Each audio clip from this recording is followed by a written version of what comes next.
Chapter 334. She also knew Lu San. After all, they were from the same village. Zhao Xinhui also knew some rumors about Lu San. How could her body be seen by such a disgusting person? Lu San smiled wretchedly again. Little girl, don't be afraid. I won't hurt you. Come here, I'll take good care of you. Zhao Xinhui saw Lu San's eyes staring straight at her, and she felt disgusted. If he was handsome, it would be fine, but she couldn't stand such an ugly man. Hurry up and give me back my clothes, Zhao Xinhui ordered angrily. That won't do, little girl. We haven't had enough fun yet. How can I give you back your clothes so quickly? What do you want? Zhao Xinhui was angry and anxious. If this was seen by others, not to mention whether there would be any misunderstandings between her and Lu San, if word got out that she was seen by another man, she didn't know what would happen in the future. Little girl, I don't want to do anything. Come up, and I'll give you the clothes. Lu San coaxed her with a smile and waved the clothes in his hand. Zhao Xinhui bit her lower lip and glared at Lu San angrily. Just put down my clothes and get out of here. Tisk, tsk, tsk. Little girl, you have a hot temper. I like it. But if you don't come up, I won't give you the clothes. Little girl, it's cold in the water. It's uncomfortable. Hurry up and come up. Lu San thought that he had Zhao Xinhui's clothes in his hands, so he felt that he had something on Zhao Xinhui. He wasn't afraid that Zhao Xinhui wouldn't obey him obediently. Zhao Xinhui wasn't a fool. If she went up, what could a person like Lu San do to her? But if she didn't go up, Lu San wouldn't give her clothes. She couldn't stay in the water like this. Lu San, don't go overboard. Otherwise, I'll tell Li Zheng about this and see if he will punish you. Zhao Xinhui threatened. Lu San pretended to be scared. Okay, little girl, forget it. I'll return the clothes to you. I'll leave them here. You can wear them yourself. Lu San put down his clothes and went into the grass. After a while, there was no movement. Zhao Yuna stayed for 2 or 3 minutes. After confirming that there was no sound, she went ashore and quickly put on her clothes. But as soon as she put it on, Lu San rushed out and pounced on Zhao Xinhui, pressing Zhao Xinhui under his body.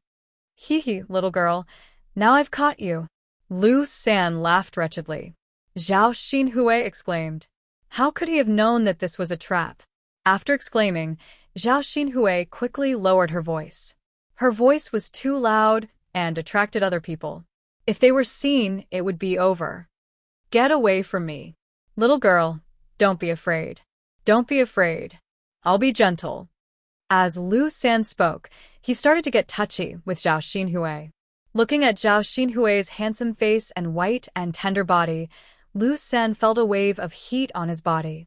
He couldn't wait to take off his pants. Playing with such a woman would probably be very pleasurable, right? Zhao Xinhui's eyes were filled with fear. She knew a little about this kind of thing.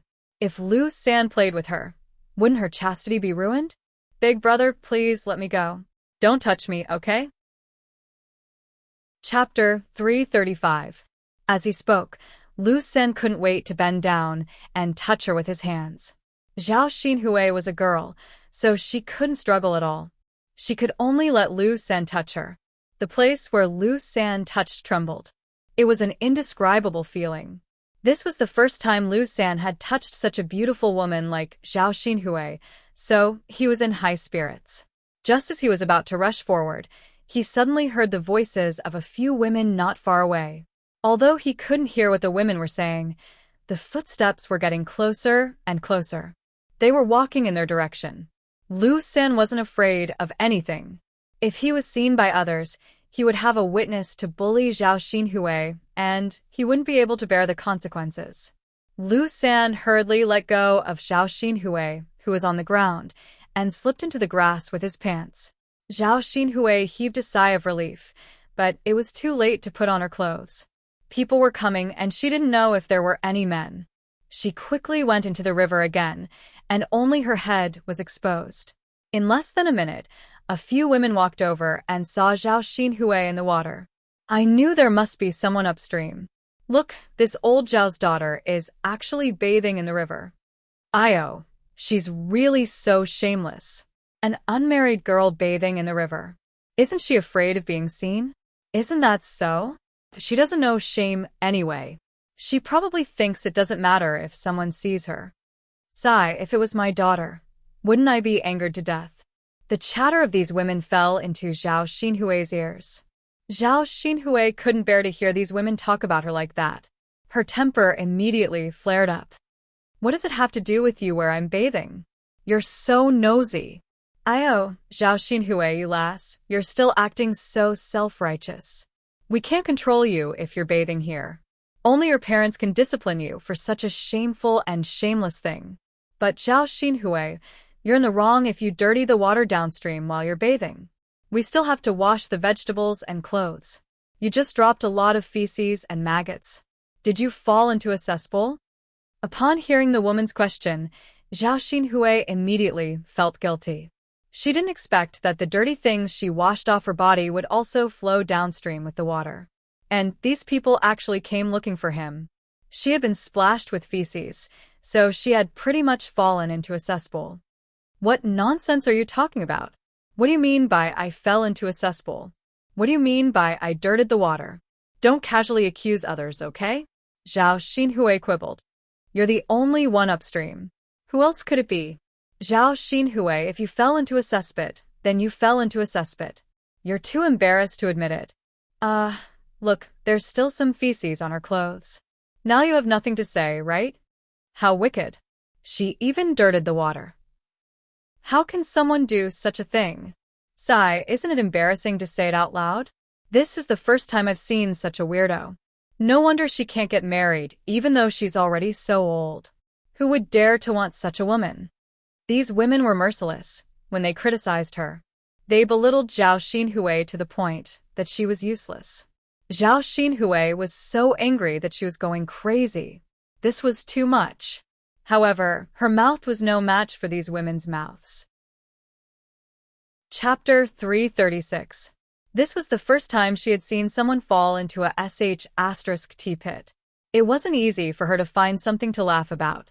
Naturally, she couldn't stop laughing when she encountered it. Forget it. Zhao Xinhui, we won't argue with you. Take your time to wash up. It's best if you wash up properly. Don't keep the smell of feces on your body. That's right. Rub it hard. No man wants a girl if she stinks. Ha ha ha. After having enough fun, these people slowly dispersed. Zhao Xinhui had never been humiliated by such people. Even if she had fallen into a **T pit, she wouldn't have been so angry. After those people left, Zhao Xinhui hurriedly went ashore and put on her clothes. Youngest aunt. Zhao Xinhui heard Zhao Ping calling her. Zhao Ping went to Zhao Xinhui and heaved a sigh of relief. Youngest aunt, Grandma asked me to come over and take a look. You've been washing for so long. Why haven't you gone back yet? I also came over to wash my clothes. Zhao Ping said with a hint of flattery in her tone. You're done washing up so quickly. Zhao Xinhui glanced at Zhao Ping. Wasn't this too fast? Zhao Ping smiled and took a step forward. Yes, youngest aunt, I've washed a few times. Zhao Xinhui took a few steps back in disgust and said fiercely to Zhao Ping, go away. Don't come near me. You've only washed a few times. How is it clean? You're so dirty. Don't touch me with your dirty hands. Zhao Ping pursed her lips. So, be it if she didn't want to come near her. Did she really think that she wanted to get close to her? She despised her for being dirty, but she had also been splashed with feces. It was really the pot calling the kettle black. She didn't know how Zhao Xinhui felt. Youngest aunt, are you done washing your clothes? You should go back quickly, or Grandma will be worried. Zhao Yuna said. Zhao Xinhui stuffed the wet clothes into Zhao Ping's hands and said to Zhao Ping, here, help me wash them. I'm going back. It's so cold. Zhao Xinhui's tone didn't allow Zhao Ping to refuse. But auntie, our master said to let you wash it yourself. Zhao Ping pouted, her face filled with reluctance. What right did she have to bully her? Zhao Xinhui didn't want to wash it, but she didn't want it either. It was so dirty that it would probably be disgusting to wash it. If we don't say anything, who will know? Why do you have so much nonsense to say? Zhao Xinhui glared at Zhao Pinger. Zhao Ping didn't dare to offend Zhao Xinhui, so she could only purse her lips and nod. Okay then, youngest aunt, I'll wash it. There's still soap on the ground. Wash it clean for me. My clothes are expensive. Don't ruin them. After Zhao Xinhui said that, she swaggered away. Lu San, who was guarding in the bushes, felt that it was a pity that Zhao Xinhui left. However, he couldn't do anything to the two girls just now. Fortunately, Zhao Xinhui was gone, but Zhao Ping was still there. Lu San could only see Zhao Ping's back. Seeing that Zhao Ping's figure was quite good, he licked his lips. He couldn't miss this opportunity again. Thus, he carefully crawled out of the bushes and walked towards Zhao Ping. He approached Zhao Ping gently and hugged her from behind. Zhao Ping was shocked. Who are you? Little girl, don't be afraid. I won't hurt you. I just want to do something comfortable with you. Lu San laughed vulgarly. However, she suddenly smelled a stench. Chapter 337. This stench seemed to be coming from Zhao Ping's body. The closer he got, the stronger the stench became. Lu San felt nauseous. Why was this woman so smelly? Lu San's original desire dissipated a lot. But he especially wanted to play with this woman. She was a little smelly, but at least she was a human. Compared to his own wife, Lu San was more willing to play with Zhao Ping. Zhao Ping was hugged by the man, and she immediately understood what Lu San meant by comfortable. Let go of me. You want to take advantage of me? No way. Zhao Ping turned around and spat on Lu San's face. This saliva just happened to spray on Lu San's face. This saliva made Lu San very disgusted. Compared to the stench on her body, it was a little smelly. Lu San felt strange. Why was a woman smelly everywhere? Not only was her body smelly, but her mouth was also smelly. In this way, how could he make a move on her?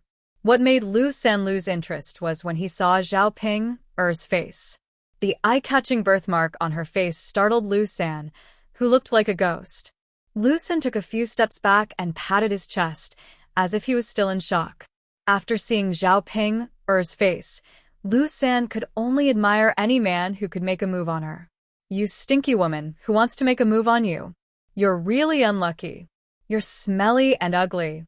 As Lu San spoke, he patted his clothes dispiritedly, nodded, and left. It was all those women's fault. He didn't get Zhao Xinhui because of them. He wouldn't want Zhao Ping, even if she offered herself to him. After Lu San left, although no one took advantage of her, Zhao Ping felt even worse than being taken advantage of. He sniffed his own body, wanting to know if it was really that smelly. If he smelled it carefully, he could indeed smell it. But she had already washed it a few times. She couldn't possibly wash it again, right? Moreover, boiling hot water was a waste of firewood. Her grandmother wouldn't let her wash too much. As for her face, what could she do? Was she to be blamed for being ugly? Lu San's words, "Who wants to mess with her?" were still lingering in her mind. Was there really no man who wanted her in this lifetime? She really couldn't get married? Zhao Ping fell into an unprecedented melancholy and began to doubt herself. The next morning, Zhao Yun drove her little donkey to Aunt Lu's house. Early in the morning, the donkey looked as if it hadn't woken up yet. It looked reluctant, and Zhao Yun couldn't pull it away even when she pulled on the rope. Although he wasn't big, his strength wasn't weak. "Xiao Mao, what's wrong? Why are you throwing a tantrum?" Zhao Yun patted Xiao Mao's head. However, Furry dodged somewhat arrogantly. "Hey, you're really throwing a tantrum. Do you not want to help me get people?" Xiao Mao blinked, as if it was nodding. This little bee asterisk starred. Zhao Yun deeply suspected that she had bought a donkey spirit back. It probably wouldn't work if she forced Xiao Mao to leave. This little donkey had a temper. Zhao Yun could only coax it. "Xiao Mao, do you know? When I was at my most difficult time, it was Aunt Lu's family who helped me. Now that Uncle Lu is sick and has to go to Yang City, you have to help me get people to see a doctor. Be good, I'll make braised pork for you when you come back. Xiao Mao considered for a moment and didn't make a fuss. It cooperated with Xiao Yun, and walked towards Aunt Lu's house. Chapter 338. Fortunately, the donkey agreed. Otherwise, they would not be able to send Aunt Lu to Yang City today. When they reached Aunt Lu's house, Lu Shan carried Uncle Lu out. Xiao Yun cushioned the cart with some straw. This way, it would be softer and Uncle Lu would not feel uncomfortable lying on it. Schwer, your little donkey seems a little small. Can it fit the three of us? There's also a bullfrog that weighs dozens of catties. Being questioned by Aunt Lu, little Mao barked a few times at Aunt Lu. Yun, a girl. What's wrong with your little donkey? Aunt Lu was stunned. She had never seen a donkey like this. Xiao Yun seemed to understand why little Mao barked at Aunt Lu. Little Mao was probably angry because Aunt Lu doubted its ability. Thus, she patted little Mao's head and smiled at Aunt Lu. Aunt Lu, don't underestimate my little Mao because it's small. It's very strong. When the time comes, it can run very fast even if it pulls the three of us. Xiao Yun was just bragging about Xiao Mao to satisfy Xiao Mao's vanity. When little Mao pulled them, if it was not like Xiao Yun or bragging, it would be embarrassing itself. Of course, it was also good to dampen little Mao's spirit and make it control its temper. Haha, how about this? It doesn't look very big, but it's actually so powerful. Yun, then your money was well spent. I think so too, Xiao Yun replied. This donkey spirit was indeed not something that could be bought with 1 or 2 taels of silver. Mother, if you can't do it alone, let Yun bring a letter back. We'll go then. Lu Shan reminded before leaving. Aunt Lu nodded. I know. Don't worry. I'll take good care of your father. The little donkey ran, which was beyond Xiao Yun's expectations. It really ran quite fast. It ran faster than when it pulled Xiao Yun along. Soon, Xiao Yun and Auntie Lu arrived at Yang City. Xiao Mao, there are many people in the city. Slow down. Don't run into people. Xiao Yun said to Xiao Mao. They had already seen its ability, so there was no need for it to show off in front of her and Aunt Lu. The streets of Yang City were not like the countryside. People came and went. If some people did not move out of the way in time, they would probably be hit. Although Xiao Mao's speed and lethality were not as good as a horse carriage, if it hit someone, it would still be troublesome. She didn't have that much money to pay for his medical bills. However, Xiao Mao completely ignored Xiao Yun's words and continued to rush forward with an arrogant look. Xiao Yun was a little tired and speechless. Damn it! She bought a little donkey, but it was still disobedient and had to be coaxed. How was she going to coax Xiao Mao to stop now? Xiao Yun's eyes turned, and she patted Xiao Mao's butt. Xiao Mao, I know you're strong, but seeing you run such a long distance makes my heart ache. If you tire yourself out, I'll cry to death. Anyway, we're not in a hurry. Slow down. Aunt Lu finally came here. Why don't you let her see the bustling streets? Xiao Mao slowed down a little, as if it had heard Xiao Yun's words. Xiao Yun sighed in relief.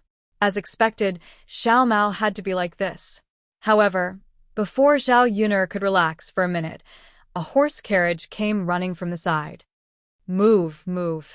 The person driving the carriage shouted. Chapter 339. After taking a look, it turned its head away arrogantly and could not be bothered with the carriage that was running over.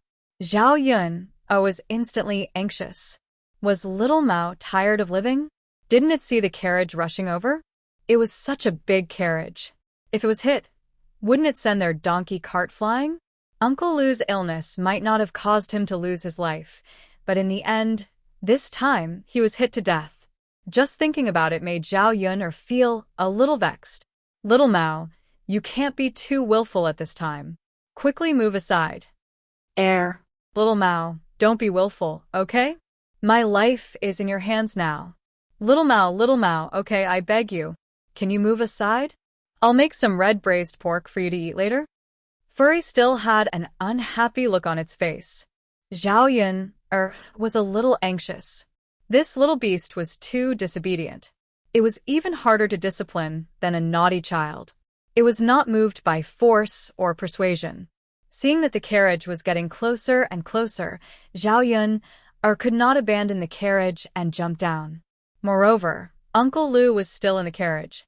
She could not jump down together with Uncle Lu. This little Mao. She must discipline it later.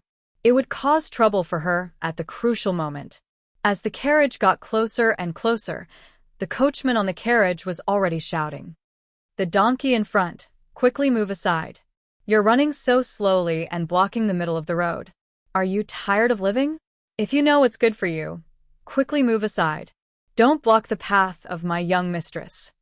After hearing the coachman shouting, Zhao Yun frowned and felt a little unhappy. Even if she was blocking the path, this path was for everyone to take. What right did he have to have such an attitude? Couldn't he speak properly? Little Mao seemed to have understood what the coachman behind it said and rushed forward even faster. The carriage that was slowly approaching was actually left far behind by Xiao Mao. Zhao Yun was also a little confused by this sudden situation. Was she hallucinating?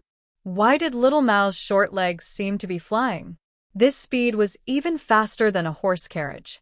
Zhao Yun could roughly guess that because of the coachman's words, Xiao Mao's self-esteem was hurt.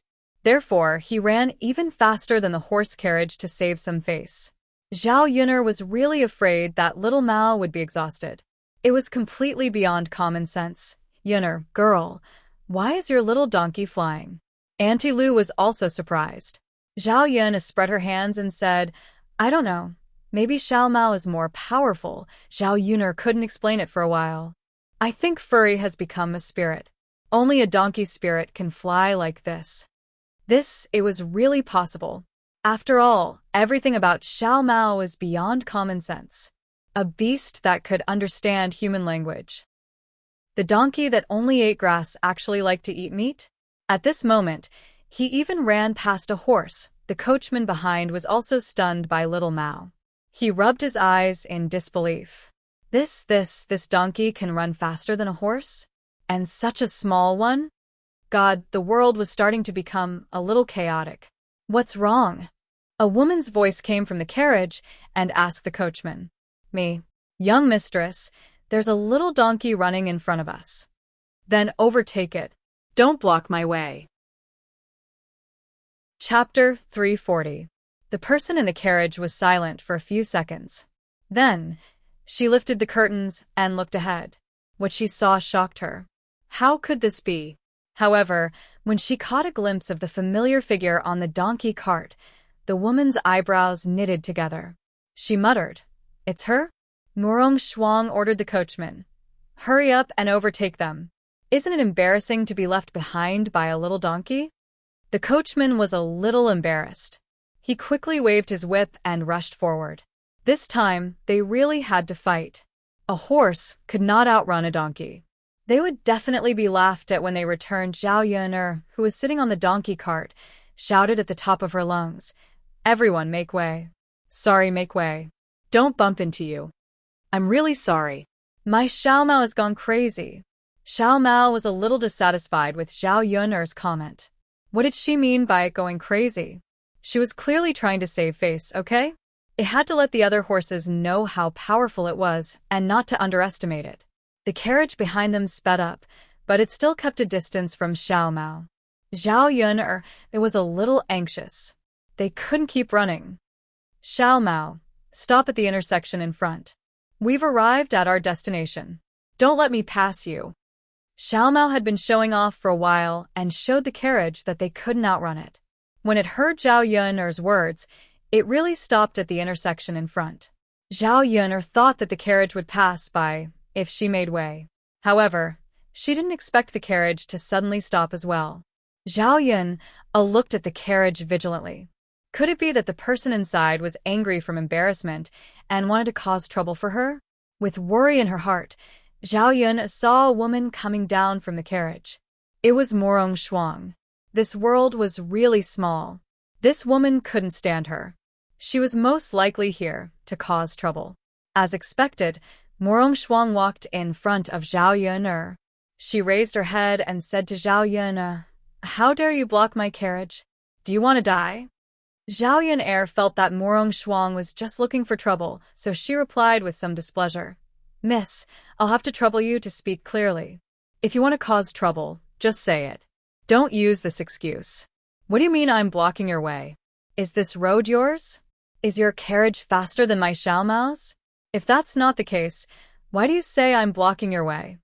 Zhao Yun'er's words were reasonable, and Morong Shuang naturally had no reason to refute. However, she was looking for trouble with Zhao Yun'er. She said with a temper, "I am a noble lady. You are just a countrywoman. Naturally, you can't run in front of me. If I ask you to give way, you have to give way." Zhao Yun sneered. "Aren't you being too unreasonable? Can't people from the countryside walk on this road? Then the government will set up a checkpoint. Those who aren't as noble as you, miss, shouldn't come here." Zhao Yun and Morong Shuang's argument attracted a lot of onlookers. Xiao Mao's performance just now was too attractive. So when Xiao Mao stopped, the people on the road came over curiously. Hearing the conversation between Zhao Yun'er and Morong Shuang, they were dissatisfied with Morong Shuang. "That's right. This girl is right. The road is built by the government. Everyone can walk on it. Now, she's using her status to oppress others. Where does this logic come from? Isn't she just relying on her status as a miss? Does she think that everyone can give in to her?" Chapter 341. Sigh, this girl is so pitiful. Looks like she's going to be bullied. What else can she do? She can only admit that she's unlucky. Morong Shuang heard the people around her talking about her and looked at Zhao Yun angrily. She didn't expect this woman to be so good at fanning the flames. With her words, the onlookers were all on her side. Instead, she was called overbearing and unreasonable. Morong Shuang sized up Zhao Yun'er in front of her. She really underestimated her. "Don't think that you can be so arrogant in front of me just because you know my cousin." Morong Shuang still had the attitude of a rich lady and reprimanded Zhao Yun'er. Zhao Yun'er only found it funny. "Miss, you're the arrogant one. When have I ever been arrogant? Am I not trying to reason with you?" "That's right. You're the one who's arrogant and unreasonable. Why are you talking about her?" "So, what if you're a rich lady? Can't we, the common people, even walk on the road? Do we have to give way when we see you?" Reprimands came from all directions. Morong Shuang felt that she had become the target of public criticism for a moment. Naturally, she put the blame on Zhao Yun'er. If it weren't for Zhao Yun'er, this situation wouldn't have happened. She raised her hand and wanted to slap Zhao Yun'er. Her hand was stopped in midair. Zhao Yun felt that Morong Shuang was too much of a bully. She must be sick in the head. Did she really think that she was a persimmon that could be bullied? "Miss, let's talk nicely. Why do you have to resort to violence? There are so many people watching. Don't act like a shrew on the street and ruin your image." Zhao Yun held Morong Shuang's hand as she spoke. She tightened her grip on her arm. She couldn't be bullied for no reason. She had to teach Morong Shuang a lesson. Zhao Yun held Morong Shuang's arm. No one could tell what was going on, but it was enough to make Morong Shuang feel pain. Bitch, it hurts. Let go of me. How dare you treat me like this? Do you want to die?" Morong Shuang warned. "You must be joking. I was just defending myself. If I didn't stop you, wouldn't I have been beaten up by you for nothing?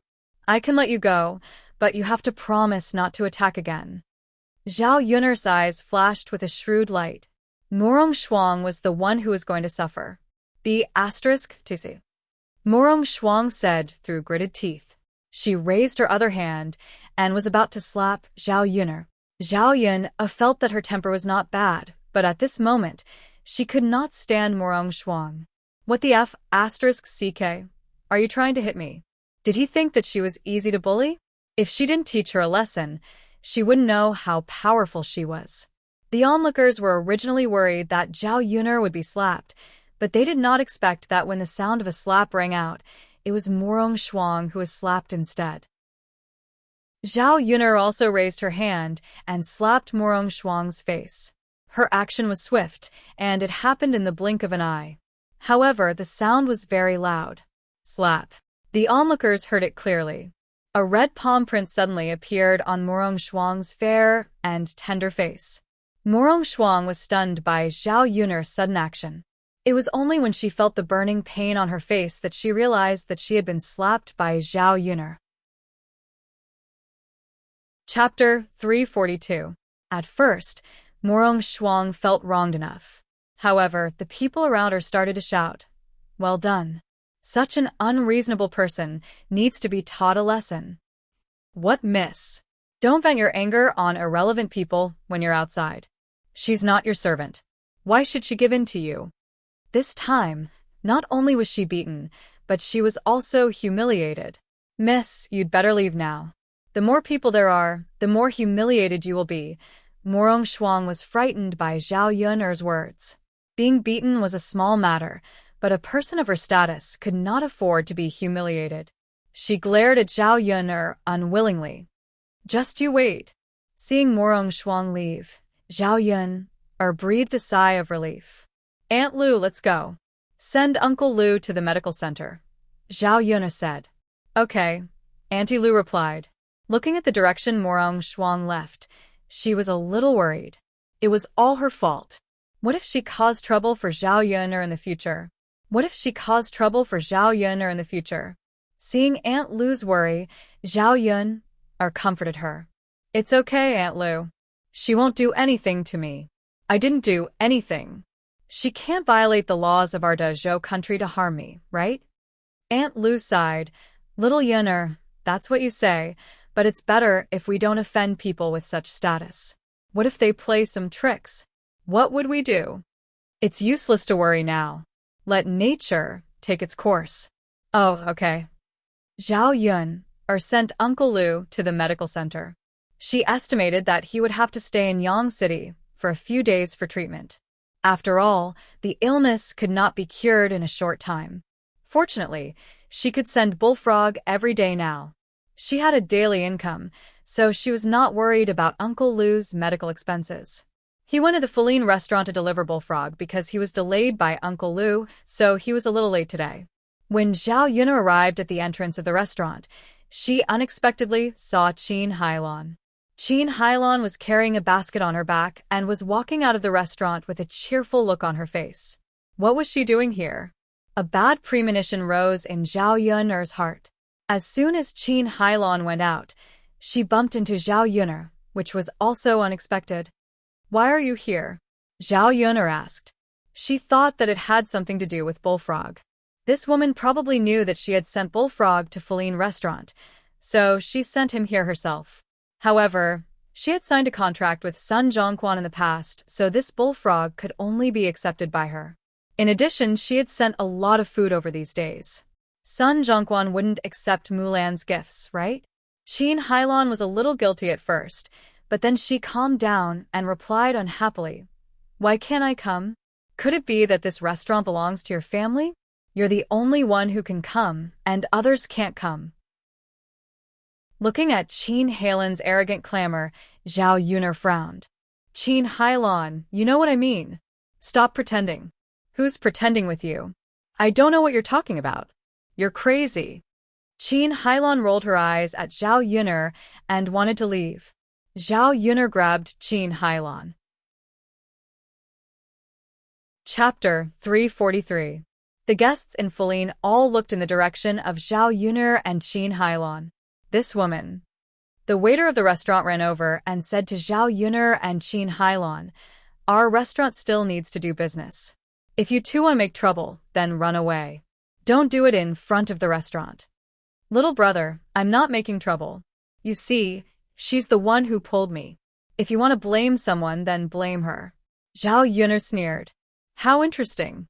She pushed Qin Hailon away, and Qin Hailon fell heavily to the ground. She warned Qin Hailon, it's best that nothing happened, otherwise I won't let you off. Hey you. Qin Hailon was also a little annoyed. If it weren't for the sake of money, she would have already made trouble with Zhao Yuner. Sun Zhongquan had previously told her not to let Zhao Yuner know about this matter.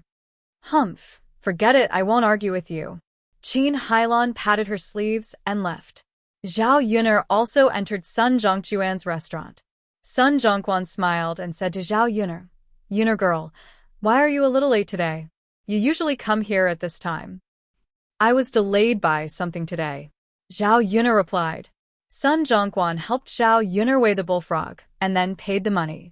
Zhao Yuner couldn't help but ask, "Shopkeeper, the two of us agreed before that you can only buy the bullfrog from me and can't buy it from others. You didn't forget, right?" Sun Zhongquan awkwardly pulled out a smile. "Of course, I remember." "Yuner girl, you suddenly said that. What do you mean?" Zhao Yuner knew that even if she questioned Sun Zhongquan would not admit it. After all, they didn't catch him on the spot. Zhao Yuner smiled. "It's nothing. It's good that the shopkeeper remembers it. I just want to remind you that you can't casually buy this bullfrog from someone else. If something happens one day, don't look for me to take responsibility." Sun Zhongquan smiled embarrassedly, feeling even more guilty. Would something go wrong? It shouldn't be. Qin Hailon had been sending bullfrog for some time now, and she didn't see any problems. Sun Zhongquan sighed. "Forget it, it's better not to think about it. It shouldn't be a big deal." After all, he couldn't refuse the bullfrog that Qin Hailon had sent over. What if Qin Hailon found another restaurant and sold it to them? Wouldn't they be competing with their Feline restaurant for business? The specialty of his restaurant would be gone. Zhao Yuner returned to the village at around 10 o'clock. At noon, she made some twice-cooked pork and fried it with garlic. It tasted very delicious.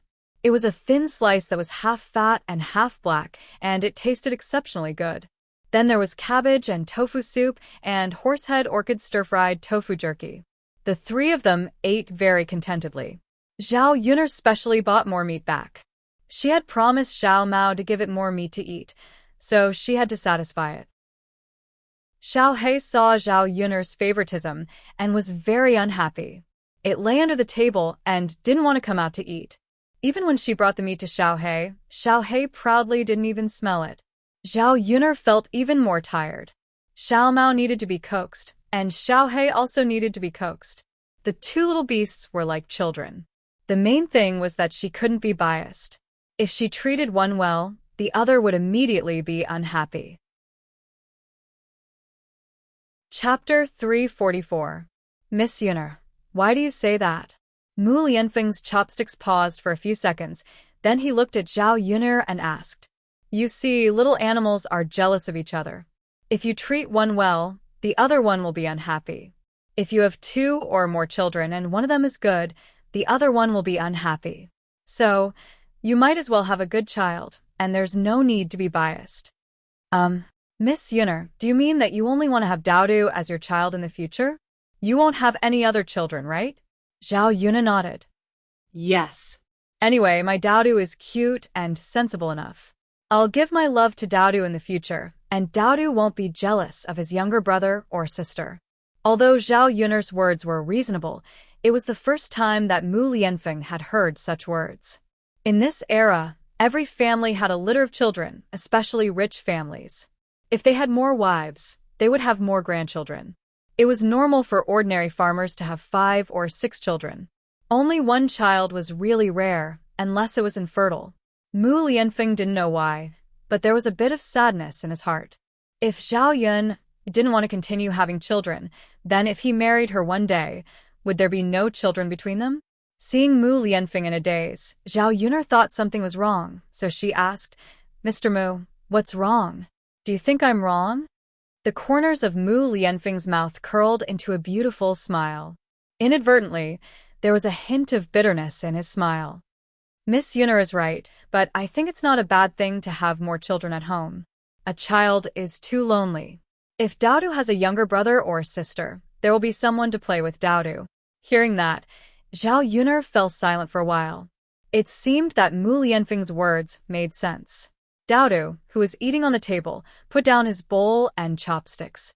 His beautiful eyes curved into crescents, and he said to Zhao Yuner with a smile, "Mom, Daodu wants a younger brother or sister, so Daodu can play with them every day. Mom, if you have a younger brother or sister, Daodu won't be jealous. Zhao Yun'er saw Daodu's excitement when he said that.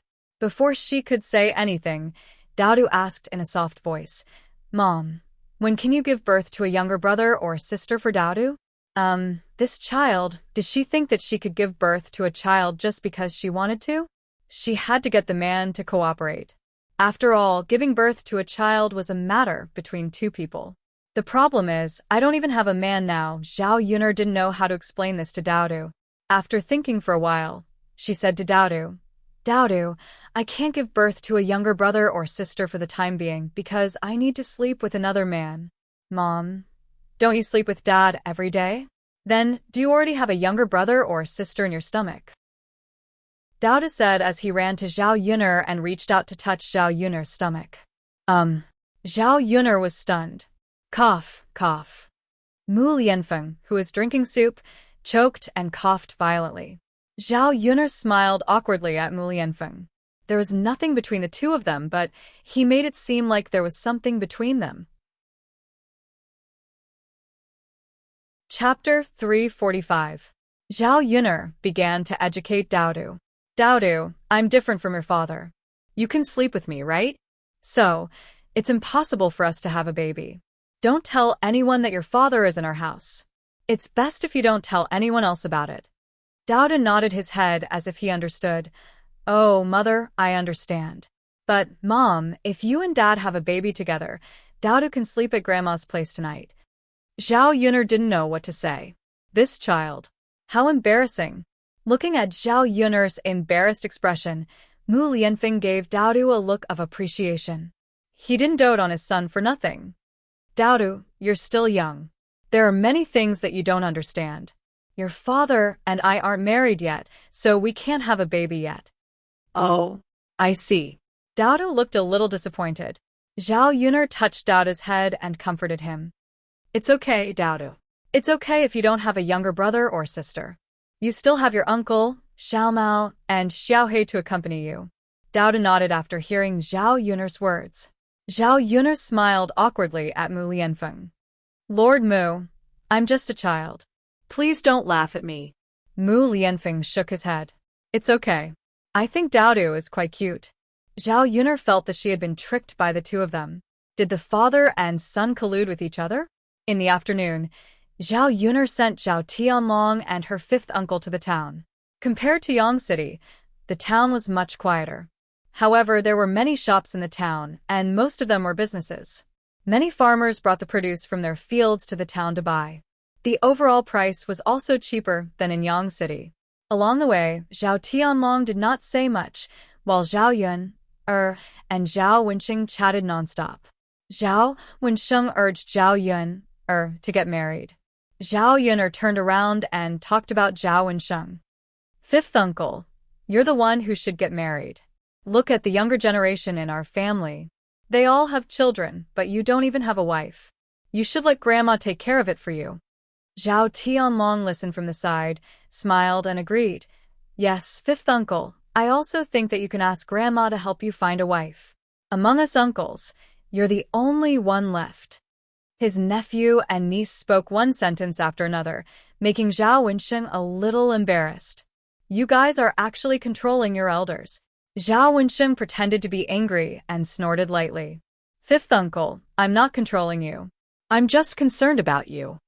You don't have to worry about my marriage, and I don't need your grandma to help me talk about it. I have my own plans. As Zhao Wensheng spoke, his eyes darkened slightly, as if he had thought of something.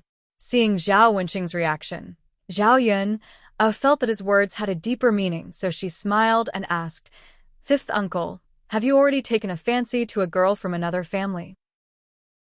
Being teased by Zhao Yun like this, Zhao Wensheng's face unconsciously turned red. You little girl, what are you thinking?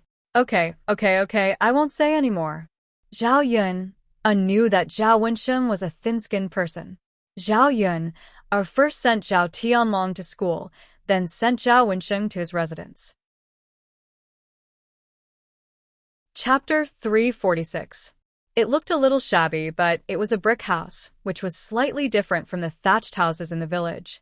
Zhao Wensheng rented a single room in a house. When they entered the courtyard, there was a young woman standing in the courtyard with a child on her back. The child was about 1 year old, and she was shaking the quilt in the courtyard. Seeing Zhao Wensheng walking in, the woman smiled at Zhao Wensheng. "Brother Zhao, you're back?" When Zhao Wensheng saw the woman, a gentle smile appeared on his face. "Yes, I have to go to school tomorrow. You must be tired from the journey. Go in and have a rest. I've cleaned the house for you." "Suizhuan, thank you. I'm a man, and I don't know how to clean the house." Zhao Wensheng smiled shyly. "It's fine. It's no trouble." Zhao Yun followed behind Zhao Wensheng. Looking at the interaction between Zhao Wensheng and Jin Suizhuan, she felt that there was a subtle relationship between them.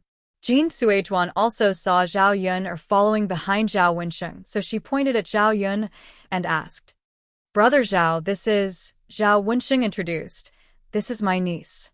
She used her family's donkey to send me to the town today." Jin Suizhuan smiled at Zhao Yun. "Come in and have a rest. I'll go get you a glass of water." Zhao Yun glanced at the woman in front of her. She was only in her 20s. Her facial features were considered pretty, but her face was a little sallow. At first glance, it was obvious that it was because she worked hard all year round and didn't eat well. "It's fine, I'll go back now." Zhao Yun declined. "Go in and have a rest. You must be tired from the journey. Drink some water." Jin Suizhuan said while pulling Zhao Yun. Zhao Yun couldn't resist Jin Suizhuan's enthusiasm, so she had to go in. Although the house was a little old, it was clean and tidy by Jin Suizhuan. It looked very comfortable. Jin Suizhuan took out a cup and poured a glass of cold water for Zhao Yun. There was also a cute 3-year-old girl in the house. His eyes were big and bright, like stars. If she was a little fatter, she would probably be even cuter. Zhao Yun found that other than Jin Suizhuan and the 2 children, there was no one else. There were only women's clothes and children's clothes hanging outside to dry. He had a rough idea that Jin Suizhuan should be a widow. No wonder she felt that Zhao Wensheng's relationship with a married woman was somewhat ambiguous. It turned out that she didn't have a man. Did her 5th uncle fall in love with Jin Suizhuan? She didn't think that there was anything bad about Jin Suizhuan, but based on her understanding of old Zhao's family, if Zhao Wensheng really liked Jin Suizhuan, it was unlikely that anything would happen between him and Jin Suizhuan. Old Zhao's family would definitely not agree to let Jin Suizhuan marry into their family. In the eyes of old Zhao's family, Jin Suizhuan was a burden with 2 children behind her. In addition, Zhao Wensheng's family was very good. He was handsome, and he was also a scholar. There were many people who wanted to matchmake for Zhao Wensheng. Zhao Yun sighed in her heart. "I hope it's not what I think it is." Wah, wah, wah, a baby's cry sounded. Chapter 347. Okay. Zhao Yun and Zhao Wensheng both responded at the same time. Jin Suizhuan carried the child into the house. When a woman is breastfeeding, a man will always be embarrassed. After Jin Suizhuan left, Zhao Wensheng's gaze still fell on the direction Jin Suizhuan left. Zhao Yun waved her hand in front of Zhao Wensheng's eyes and said with a smile, "5th uncle, what are you looking at? She has already left, and you are still looking. Are you interested in her?" Facing Zhao Yun's ambiguous smile, Zhao Wensheng's face turned red again. "Yun, a girl, don't talk nonsense. If someone heard it, it will not be good for Suizhuan's reputation." Zhao Wensheng was a bit serious. Zhao Yun did not continue to joke. She knew that this widow's door was full of troubles. "Big girl, come and see what Uncle Zhao has brought for you." Zhao Wensheng waved at the big girl. The big girl shyly walked towards Zhao Wensheng's side. "Come, big girl, take it," Zhao Wensheng said. At the same time, he took out a candy from his pocket and stuffed it into the big girl's hand. When the big girl saw the candy, her eyes lit up. She peeled a candy and stuffed it into her mouth. The sweet taste is what children like the most. "Thank you, Uncle Zhao." The big girl smiled sweetly at Zhao and Sheng. Eat it. Uncle Zhao specially left it for you. Don't be polite. N. Zhao and Sheng's eyes were full of love. Zhao Yun watched from the side. She felt that her fifth uncle was the big girl's biological father. Only a biological father would be so good to a child, right? Zhao Yun rested for a while and then left. When people were reminiscing, she always felt that she was a hindrance. When she returned to the village, it was not early. She estimated that she would be able to cook in a while. On the way, she met Gooden, who was carrying a wooden bucket back from the ridge. Seeing Zhao Yun, Gooden still went forward and smiled shyly. He greeted Zhao Yun, Aunt Yun. Zhao Yun also smiled at Gooden. She glanced at the bullfrog and a few toads in Gooden's bucket. Zhao Yun frowned and said to Gooden, Gooden, Aunt Yun told you that you can't eat this toad. It's easy to get poisoned if you eat it. Aunt Yun, I know, but my mother told me that toads can also make money. I can't tell. Gooden lowered his head and felt wronged. Zhao Yun's brows furrowed even deeper. This Qin Hailan, isn't she too greedy for money? They really weren't afraid of poisoning people to death. If something were to happen, let's see how things would end up. Seeing Zhao Yun frowning, Gooden said, Aunt Yun, I'm sorry. It was probably because of the bullfrog. Gooden's guilt was written all over his face. Zhao Yun smiled and said to Gooden, Gooden, Aunt Yun doesn't blame you. But you are a good child. You have to persuade your mother. It's okay to make less money, but don't harm others. It's best not to eat toads, in case you get poisoned. Do you understand? Gooden nodded his head heavily. Zhao Yun, don't meddle in my family's affairs. Qin Hailan's reprimanding voice came from not far away. Qin Hailan walked in front of Zhao Yun and pulled Gooden over. She said to Gooden, Gooden, don't talk to random people. Hurry up and go back. Eggface lowered his head in grievance as he responded. Oh. Chapter 348. Qin Hailan pursed her lips unhappily. Who asked you to be so kind? Zhao Yun, don't meddle in other people's business. Zhao Yun curled the corners of her lips. She couldn't be bothered to interfere. There would be a day when she would get her retribution for being so wicked. The next morning, Zhao Yun drove Mulan to Yang City. After they separated from the family, Mulan became more diligent. She had been weaving more baskets recently, thinking of selling more baskets. That way, she could get more money back, so that the family could live a better life. However, she had made so many baskets that Mulan's hands were covered in wounds. On the way, Zhao Yun chatted with Mulan about the family Zhu situation. After Mulan separated from the family, Mrs. Zhu cried all day long and regretted it. Her eldest daughter-in-law was a lazy person. She didn't even take care of the housework at home. In addition, she had a child who was only a few months old. Naturally, she pushed all the housework to Mrs. Zhu. For so many years, it was Mulan who was used to working hard. Letting her do so much work at once, how could old Madame Zhu bear it? However, Mrs. Zhu complained to her son, while Zhu Dainiu sided with his wife. If Mrs. Zhu wasn't satisfied, she could always separate from the family again. Mrs. Zhu didn't dare.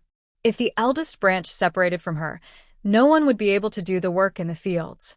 She couldn't expect an old woman like her to retire at her age, could she? How could she move with her old bones? Her third son spent a lot of money every year. Without the eldest branch, he couldn't do it. Therefore, she could only endure it and didn't dare to scold her eldest daughter-in-law. When Zhao Yun heard Mulan's words, she only felt that some people were despicable. She bullied the weak and feared the strong. Now was the right time. People like Mrs. Zhu had to be taught a lesson. Yun, now that we've separated from the family, I feel that our days are more promising than before. Even though we're a little poor now and have a lot of pressure on us, it's always good to work hard. Yes, the most important thing is that your mother-in-law won't have the chance to bully you. Zhao Yun joked. Haha, Mulan also laughed. Zhao Yun first sent Mulan to the market and then went to the restaurant to send Bullfrog. This time, Zhao Yuner gave him 50 kilograms, which was the maximum amount she could give him. Sun Zhongquan paid 2 taels of silver to Zhao Yuner in one go. Looking at the money in her hands, Zhao Yuner was in a good mood. If she could maintain this income, she would be able to live a good life soon. Yuner, you're sending more and more goods every day, right? Sun Zhongquan said with a smile. Zhao Yuner noticed that Sun Zhongquan's tone was a little strange, so she nodded and asked, "Yes, manager, what's wrong? Can I send more?" "No. It's just that the sales in the store aren't as good as before, so sometimes I can't sell the goods I send." Zhao Yuner frowned. "But manager, you urged me to send as many as possible not long ago. Why are you saying that you can't sell them now? Or do you have other supply channels and don't want to do business with me?" Sun Zhongquan hurriedly waved his hand. No, of course not. Miss Yuner, I'm just saying. You can send as many goods as you want in the future." Zhao Yuner nodded lightly, then left the restaurant and went to the market. Zhao Yuner and Mulan weren't in a hurry to sell the goods, since they didn't need to drive the bullock cart. Chapter 349. The two of them chuckled. Business was pretty good. In just one morning, Mulan had sold nearly 200 copper coins. To Mulan, this was already considered a large sum of money. Although she couldn't do this every day, she could still make do with a few hundred copper coins a month. She could barely get by. Mulan sighed with emotion. "I'm thinking about when I can save more money and build a few houses. At that time, I'll have a separate house. It'll be more comfortable for my family to live together." At present, he continued to live with old Madame Zhu. When he heard old Madame Zhu's voice, he couldn't help but feel a little annoyed. If he had his own house and lived a little further away, he really wouldn't have anything to do with the Zhu family. Zhao Yuner could understand Mulan's feelings. It's always good to have a dream. Life will get better slowly. Mulan sighed. That's true. Building a house costs a lot of money. Now that we're selling these things, it's already good enough that we can live on, let alone building a house. In the end, it was because of money. Zhao Yuner looked at Mulan's injured fingers. She couldn't continue weaving baskets for a long time. It was tiring and hurt her hands. The most important thing was that she didn't make a lot of money. If she wanted to live a better life, she had to think of another way out. What kind of business could she do in this town? Zhao Yuner suddenly thought of the snack stall. If she did it alone, she would be busy and strenuous. But if she did it with 2 people, it wouldn't be so tiring. She could also make more money. Zhao Yuner had a feeling that she couldn't do business with Sun Zhongquan for long. She didn't know what Sun Zhongquan and Qin Hailan were doing. If she really couldn't do business with Sun Zhongquan, it would be better for her to plan in advance. During the day, Mulan's baskets were almost sold out. After packing up the remaining things, the two of them went to the market to buy some vegetables. Mulan directly weighed a caddy of pork and brought it back. The children at home hadn't eaten anything good. She had some money on hand, so she had to buy some to nourish the children and satisfy their cravings. On the way back, Zhao Yuner told Mulan about the snack stall plan. Mulan was very interested. "Yuner, if it's possible, I want to do it with you. I'm not afraid of hard work. As long as we can make money, it's enough." Zhao Yuner nodded. As long as they could make money, it didn't matter if it was a little hard. "But Yuner, I don't have enough money." Zhao Yuner patted Mulan's. Yuner, I feel that you're the one who suffers losses. How about this? When we share the money, you can get more and give me less. Or I can work for you every month and you can give me a little salary. Mulan, don't you know our relationship? Don't be so polite with me. We can talk about how to share the money later. Let's go to Yang City to check the situation and see when we can buy the stall. Sure.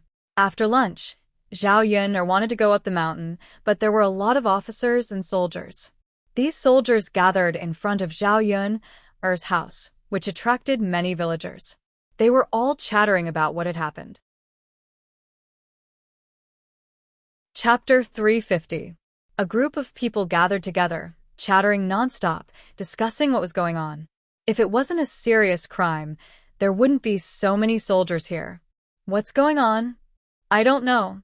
Something serious must have happened. Something serious must have happened. If it wasn't serious, why would so many soldiers come here? These soldiers came to Yunner's house. Did Yunner commit a crime? What crime could Yunner commit? She's just a woman. What crime could she have committed? I'm not sure. Look at Yunner. She's just a woman, but she bought a donkey before. I was wondering where she got the money. It's not easy for her to support herself. Now it seems that she must have stolen it. These soldiers came to catch Yunner. Could it be that Yunner was caught stealing? I think so. Otherwise, why would so many soldiers come here? Alas, it's so embarrassing. We've never seen such a thing in our village. She's not afraid of being embarrassed. Didn't she get pregnant before marriage? Old Zhao's family is embarrassed again. Zhao Yunner walked out because of the noise outside. When she saw the soldiers outside, her heart skipped a beat. There was a bad premonition in his heart. Zhao Yun rushed over to the constable and politely asked, "I don't know why the officials have come to my house." The constable glanced at Zhao Yun, who was standing in front of him. He saw that Zhao Yun's appearance was delicate and pretty. Her voice was crisp and pleasant. Her every movement had a unique temperament. She didn't look like an ordinary countrywoman. She was polite to him, but didn't show any humility in front of him. The constable had a good impression of Zhao Yunner. Would such a woman really commit a crime? "Are you Zhao Yunner?" the constable asked with a cold face. Zhao Yunner nodded and responded, "That's right. Miss, the authorities are now suspecting you of poisoning people and are now arresting you." As the constable spoke, two soldiers stepped forward and surrounded Zhao Yunner. Poisoning people? Zhao Yunner frowned. Was he talking about her? Since they had reported her name and found her doorstep, these people must have confirmed that there was no mistake. Zhao Yunner took a deep breath and asked the constable calmly, "I wonder if you can tell me what kind of poison was used. Can you explain it more clearly? I don't understand. You'll know when you follow us to the magistrate's office." "We can't tell you now," the constable said. Zhao Yunner knew that the constable was already being courteous to her. If she continued to ask, it would mean that she did not know how to appreciate favors. "Miss, let's go. Come back with us now." Zhao Yunner looked at the constable awkwardly and pleaded, "Brother official, I still have a child. I wonder if I can go into the house and talk to him for a while. After I'm done, I'll go with you." The constable glanced at Zhao Yunner and thought that a woman like Zhao Yunner couldn't run away. There was no harm in talking to her. He said, "All right then. Miss, try to hurry." Zhao Yunner nodded. "Thank you, brother official." After speaking, Zhao Yunner turned and went into the house. Mu Lianfeng leaned against the door. When he saw Zhao Yunner come in, he quickly asked, "Miss Yunner, why are there so many soldiers here? What's the matter?" Chapter 351. Zhao Yunner told Mu Lianfeng what the soldiers said. She didn't understand what was going on. She could only find out when she went to the government. Being accused of something for no reason, Zhao Yunner had to wash it off. It wasn't her doing, but she wasn't afraid. If someone was framing her, she had to figure it out. "Miss Yunner, do you want me to help you say something? They won't dare to act recklessly on my face," Mu Lianfeng said. Zhao Yun shook her head. "Young Master Mu, our great Zhou country does things according to the law. Although you are the heir, you can't stop the government from handling the case. If young Master Mu wants to help me, then I ask young Master Mu to help me take care of Daodu. If Mu Rongzi doesn't find it troublesome, then I can't come back, so help me find out what happened." Zhao Yun left the room after saying this. "Mother, Daodu, don't be afraid. Your mother will be fine." Mu Lianfeng hugged Daodu and comforted him. Seeing Zhao Yun leave with the soldiers, Mu Lianfeng's eyes flashed with a cold light. The news of Zhao Yun poisoning people and being arrested by the government spread through the village. When the old Zhao family rushed to Zhao Yun's house, Zhao Yun had already left. Hu Chunhua cursed under her breath. This little she must think that she hasn't disgraced the Zhao family enough. She's capable of doing anything. Humph, mother. Isn't that right? She deserves it. She threw feces at us. Now look at it. Retribution from the heavens has come. Zhao Xinhui was taking joy in other people's misfortune. Hu Chunhua frowned. Although Zhao Xinhui was right, she was happy that Zhao Yun had this kind of ending. But when others laughed at the old Zhao family, she wasn't happy. When Zhao Yun got pregnant before marriage, it had been a long time since people talked about it. Now that Zhao Yun did such a shameful thing, even the past was dug up. The girls in the family were at the age to find a husband. Old Zhao family's reputation was bad. Now all good in-laws were gone. This little slut, she should have died long ago. She doesn't do proper things and only think of crooked ways. Hu Chunhua said and spat on the ground. She pointed at Liang Jinxiao and scolded again. Look at your good daughter. God damn it. What kind of trash did she give birth to in our family? Liang Jinxiao frowned, feeling unhappy. Yuna was in trouble, but she was only worried. She wasn't like Hu Chunhua, scolding her whenever she could. Zhao Yun was old Zhao family's granddaughter. Was old Zhao family really not worried about her life or death? Mother, Yuna must have been wronged. How could she poison others? Don't you know Yun'er's character? Liang Jinxiao retorted. Hu Chunhua snorted lightly. How can I not understand? That little bitch is very powerful. I think she most likely stole someone else's things and was found out. Then she was poisoned and killed by someone. No wonder she's living a good life now. It turns out that she's doing these sneaky things. When Zhao Ping heard Hu Chunhua scolding Zhao Yun, she immediately became excited and echoed, That's right, mother. You only know how to speak up for that wretched girl Yun'er. You don't talk about her no matter how many shameful things she has done. Grandma is right. Chapter 352.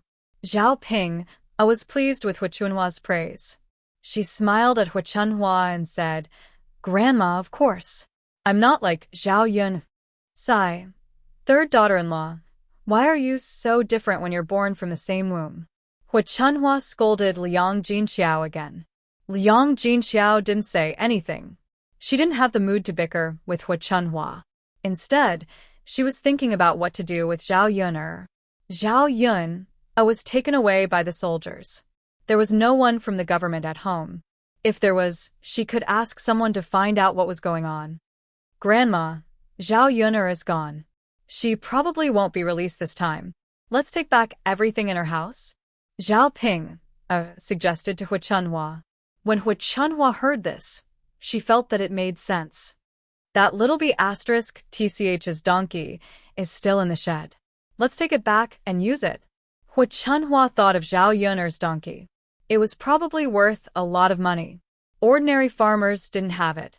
Even if they didn't sell it, it was convenient to transport it to the streets and towns. Hu Chunhua glanced at Zhao Yun'er's wooden shed and saw the donkey. It ran towards Zhao Yun'er's wooden shed with its short legs. TSK, TSK, TSK. Little donkey, come back with me. I'll get you a lot of grass to eat. Hu Chunhua smiled and said to Xiao Mao. Xiao Mao raised its head and glanced at Hu Chunhua. Then, it turned its head away arrogantly and ignored Hu Chunhua. Hu Chunhua treated Xiao Mao as a little beast. Naturally, she wouldn't argue with it. After all, beasts couldn't understand human language. Little donkey, come with me. Hu Chunhua pulled a handful of straw and waved it in front of Xiao Mao. Then, she untied the rope on Xiao Mao and wanted to take it away. Xiao Mao looked at Hu Chunhua as if it was looking at an idiot. Did this old woman really think that it was an ordinary donkey? Did she think that it would be tricked by a few straws? Hu Chunhua pulled the rope and found that it wouldn't budge. She was in a rare good mood and continued to coax Xiao Mao. Let's go. Little donkey, come to my house. My house is much better than here. It has more grass and a bigger shed. You'll definitely feel more comfortable there. Xiao Mao ignored Hu Chunhua. No matter how hard he tugged, Hu Chunhua refused to budge. Hu Chunhua felt that it was strange. Could it be that this little bastard understood human nature and knew how to recognize people? Are you leaving or not? If you don't leave, this old woman will kill you and stew you with donkey meat. Hu Chunhua threatened. Since the soft approach didn't work, the donkey decided to use the hard approach. However, Hu Chunhua sadly found that Xiao Mao was too arrogant. After it glanced at Hu Chunhua, it began to struggle. Stinky donkey, hurry up and leave this old woman. Hu Chunhua tugged hard again. It was just a little donkey. She had experienced so many things. She didn't believe that she couldn't beat it today. The little donkey was also a little angry because of Hu Chunhua. When Hu Chunhua pulled it, it raised its two hind legs and kicked Hu Chunhua to the ground. There was a wooden stick on the ground. It poked Hu Chunhua's back. It was very painful. Hu Chunhua fell to the ground and began to shout, "Ouch! It hurts so much! It hurts so much! You little beast, you really dare to kick me. Today, I'll skin you and make donkey meat." Chapter 353. Hu Chunhua's face and mouth were covered in Xiao Mao's pee, and the smell of urine rushed into Hu Chunhua's nostrils. Hu Chunhua was stunned for a moment, and it took her a while to react. This donkey actually dared to pee on her face and mouth. "You damn donkey, I got up today. If I don't kill you, my surname isn't Hua." Hu Chunhua shouted angrily. Not long ago, Zhao Yun splashed feces, and now she was peed on by the donkey in Zhao Yun's house. She was so aggrieved. There were villagers watching in front of Zhao Yun's house. When they saw Hu Chunhua's appearance, they couldn't help but laugh. This old woman from the Zhao family is too greedy. She was still thinking about Yun's things after separating from the family. Now look, her mouth is covered in urine. I wonder how donkey urine tastes. Haha, it definitely won't taste good. What kind of urine doesn't have a pungent smell? Wicked people get their retribution. The villagers said sarcastic remarks one after another. Usually they didn't like Hu Chunhua. Now that they finally got a chance to say something, they definitely had to seize the opportunity. Zhao Tianan and Zhao Tianfu were at the side, covering their mouths and laughing secretly. "Brother Tianan, Xiao Mao is really amazing. It did a great job. Haha, look at our grandmother. She was tortured so miserably." In front of Zhao Tianan, Zhao Tianfu didn't hide anything and said everything in his heart. He was originally worried that after Zhao Yun left, his grandmother would definitely do a big sweep. He didn't expect to suffer as soon as he had the idea of getting Xiao Mao. Why does Xiao Mao seem to understand human nature? Zhao Tianan was also very curious about Xiao Mao. Of course, Xiao Mao was bought by Second Sister. It has spiritual energy when it was bought. Moreover, Second Sister is very good to Xiao Mao. Xiao Mao is not an ungrateful person. Why would it follow grandmother? Zhao Tianfu replied with some innocence. Zhao Tianan smiled. It seemed that his younger brother really regarded Xiao Mao as a human. How could an animal know so much? Hu Chunhua was even angrier because of the laughter around her. It was all the donkey's fault. If it wasn't for it, she wouldn't be in such a sorry state and be laughed at. Tui, tui, tui. Hu Chunhua spat out a few mouthfuls of saliva. Just as he was about to get up, he was kicked a few more times by Xiao Mao. This time, Xiao Mao's hind leg kicked Hu Chunhua's face. Ouch! Hu Chunhua screamed in pain. Xiao Mao's hind leg was very strong. In addition, Xiao Mao's hooves were hard. When it kicked Hu Chunhua's face, it was more painful than being punched. The pain on her face was a little hot. Unfortunately, Hu Chunhua couldn't see it. If she could see it, she would have discovered that her entire face was covered in bruises where Furry's hooves had kicked her. Ha ha ha. The laughter around them became even louder. Usually they saw people bullying animals. When had they ever seen animals bully people? Speaking of which, this donkey was really strange. It bullied Hu Chunhua in one way after another.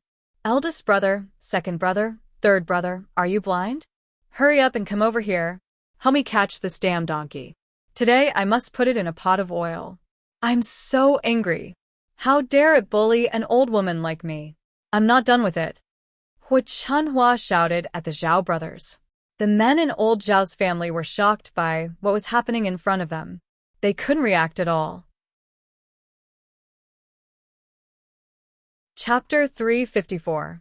After Hu Chunhua's reprimand, they finally reacted. Mother, I'm coming. Zhao Tianxue answered eagerly. Even if they couldn't do anything else, they could just catch a donkey. After being scolded by Hu Chunhua for being heartless, Zhao Wenshi also ran over eagerly and said to Hu Chunhua, Mother, I'll go catch it for you now. This time, Zhao Wenhua didn't move. What did his mother do? They still didn't know what happened to Yin. Maybe she came back safe and sound. How could they steal Yin-er's things while Yin wasn't home? Catch it, catch it. Let's eat donkey meat tonight.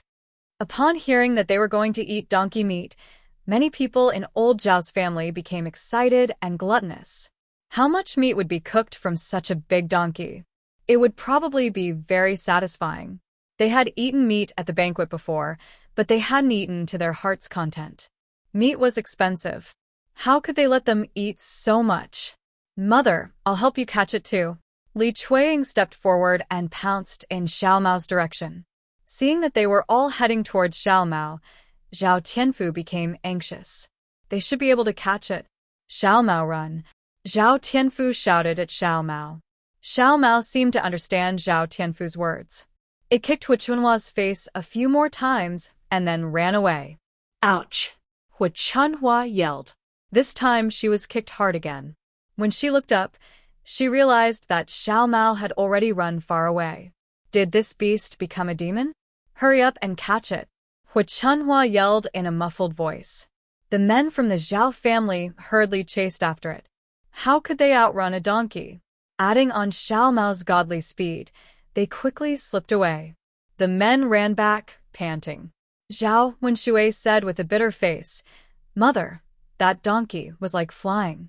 I couldn't catch up with it. That's right, Mother. We can't outrun them at all. I'm so tired. Zhao Wenshi was also panting heavily. Hu Chunhua wailed. Why did old Zhao give birth to so many useless things? They can't even catch up with the donkey. Zhao Wenshi and Zhao Wenshi looked at each other and felt a little speechless. They had tried their best to chase after it, but Xiao Mao's speed was not something an ordinary person could catch up to. They were not good at running. He was dog-tired from chasing after them, but he was scolded by Hu Chunhua instead. It was inevitable that he would feel unhappy. Mother, you can't say that. You don't know that no one in the village can catch up with that donkey. Zhao Wenshi pursed his lips and said. Hu Chunhua cried even louder. God, my old woman was bullied by the donkey. Now the donkey has run away. Seeing Hu Chunhua crying and yelling, the eldest daughter-in-law, Feng Zhangxia, hurried over to remind her. Mother, be careful. There are so many people watching. Don't be a joke. With Feng Zhangxia's reminder, Hu Chunhua immediately reacted. Wiping the tears from the corners of her eyes, she pointed at the men and said, Then what are you waiting for? Hurry up and help me up. Oh, okay. The men from old Zhao's family gathered around and began to pull Hu Chunhua. With great difficulty, they pulled Hu Chunhua up from the ground. It hurts. Hu Chunhua rubbed her face. Chapter 355. Zhao Xinhui was straightforward and did not consider Hu Chunhua's feelings. Hu Chunhua's lips twitched a little awkwardly. Is that so? Mother, if you don't believe me, let eldest sister-in-law and second sister-in-law smell it. Let them smell it and we'll know. After Zhao Xinhui finished speaking, Hu Chunhua turned her mouth to Li Chuiying and Feng Zhangxia and blew a breath of air over. The smell in her mouth was really too strange. There was the smell of urine and a stench. Hu Chunhua did not usually brush her teeth, so she had bad breath. When she breathed out, Li Chuiying and Feng Zhangxia were almost disgusted. The two of them did not dare to say anything to Hu Chunhua. They were afraid that Hu Chunhua would be angry. They frowned and endured the smell of Hu Chunhua's breath. Zhao Xinhui said, Eldest sister-in-law, second sister-in-law, do you think it smells like urine? Is it very unpleasant? Li Chuiying and Feng Zhongxia were a little embarrassed. How could they say this in front of Hu Chunhua? If they told the truth, Hu Chunhua would probably be unhappy. Aunt, it's fine. Li Chuiying smiled embarrassedly. Zhao Xinhui rolled her eyes at Li Chuiying. Second sister-in-law, you really know how to lie through your teeth. Wasn't it just that she did not dare to say it? How cowardly. I think your second sister-in-law is telling the truth. My mouth is not that smelly. I'll be fine after I rinse my mouth later. Zhao Xinhui did not pay any more attention to Hu Chunhua. She covered her nose and walked to the side. Hu Chunhua was still angry about Xiao Mao. Li Chuiying said fawningly, Mother, don't be angry. Zhao Yun, I must have good things at home. We can take back all the firewood, rice, oil, and salt. Yes. Second daughter-in-law, first daughter-in-law, go to the little B***TCH's kitchen and search for everything. Li Chuiying answered eagerly. Okay, Mom, I'll go now. With that, Li Chuiying ran into Zhao Yun'er's kitchen. Feng Zhongxia hesitated for a moment before following him. Mother, Yun'er might be fine. Isn't it inappropriate to take Yun'er's things now? Liang Jinxiao couldn't help but say. He thought that Hu Chunhua had gone too far. Hu Chunhua rolled her eyes at Liang Jinxiao. Why not? Did you see how badly that little bitch's donkey kicked my old woman? Her face is swollen. She should at least get some interest back, right? Zhao Wenhua thought that Hu Chunhua was being unreasonable. Mother, if you didn't catch Yun'er's donkey, you wouldn't have been kicked. Isn't this your problem? Damn brat. How can you say that? Hu Chunhua glared at Zhao Wenhua. Zhao Wenhua was so scared that she didn't dare to say anything. Zhao Wenhua and Liang Jinxiao felt uncomfortable with Hu Chunhua's overbearing attitude, but they could do nothing about it. If they tried to reason with Hu Chunhua, they would be scolded for a while. The surrounding villagers couldn't stand it anymore. No matter what Zhao Yun'er was like, old Zhao's family was still too shameless. Therefore, someone stood up and said, Auntie Zhao, what you're doing isn't right. Yun'er has already separated from old Zhao's family. Her things have nothing to do with you. We don't even know if she's fine, but you've already taken everything from her. To put it bluntly, you're thieves. If Yun'er goes to the government and accuses you of stealing and robbing, all of us can testify. Chapter 356. Auntie Zhao, you can't go overboard. Now that Yun'er is in trouble, shouldn't you old Zhao's family ask around and help her find out what happened? Then you can come up with a solution together, right? Why are you looting her things as soon as she left? Hu Chunhua was embarrassed by these people, but how could she be willing to let go of Zhao Yun'er's things? She said, It's none of your business. This is old Zhao's business. Now that Yun'er is gone, we should take her things back for safekeeping. Otherwise, who knows if you will steal them?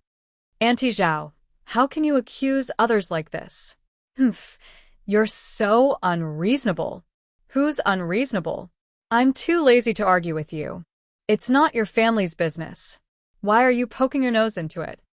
Zhao Ping'er stood up and helped Hu Chunhua to reply. Seeing that old Zhao's family was unreasonable, the surrounding villagers knew that it was useless to say anything. They had no right to interfere with old Zhao's business. Li Chuiying and Feng Zhongxia rummaged through Zhao Yun'er's kitchen. In the end, they found a bag of polished rice, half a bag of flour, some oil, salt, and soy sauce. Li Chuiying and Feng Zhongxia only took the polished rice, flour, oil, and salt. Li Chuiying ran to Hu Chunhua with the things and said eagerly, Mother, look, these are good things. Can we cook a meal of polished rice tonight? Li Chuiying was a glutton. Life was hard for people in the countryside, so they usually ate brown rice. It was not easy to eat brown rice alone. They would also eat mixed with other grains and wild vegetables. If they cooked a meal of pure polished rice, it would be a very good meal. Hu Chunhua didn't feel reluctant to give up the food that they got from Zhao Yun'er's house. She directly agreed. Okay, let's eat a meal of polished rice tonight. Old Zhao's family was delighted when they heard this. Li Chuiying suddenly thought of something, and his eyes lit up. He ran to Hu Chunhua and said to Hu Chunhua, Mother, I have a good idea. What idea? Didn't you say that you sold Dauda to such a rich family? Do they still want children? I asked around 2 days ago, but it seems that I haven't bought one yet. Mother, that last hyena has been taken away. Let's just send that little bastard over to them. We even earned 200 taels of silver. Hu Chunhua became excited when Li Chueying mentioned it. Second daughter-in-law, you're so smart. You have so many ideas in old Zhao's family. If we get 200 taels of silver, I'll make you a new dress. Li Chueying grinned from ear to ear when she heard that. Mother, I'm doing this for our old Zhao's family. That little bastard is probably still in the house, right? Second daughter-in-law, go and carry him out. Hu Chunhua ordered. Oh, Mother, I'll go now. Li Chueying ran to Zhao Yun'er's house. Chapter 357. Liang Jinxiao was crying so loudly that the surrounding villagers could hear her. Hu Chunhua glared at her third daughter-in-law. She was crying so loudly because she wanted the surrounding villagers to hear her. Later, the villagers would definitely attack her again. Hu Chunhua took the initiative to scold Liang Jinxiao. Third daughter-in-law, what nonsense are you talking about? When did I say that I was going to sell Daudu? I'm sending Daudu to a rich family so that he can enjoy a good life. This is for Daudu's own good.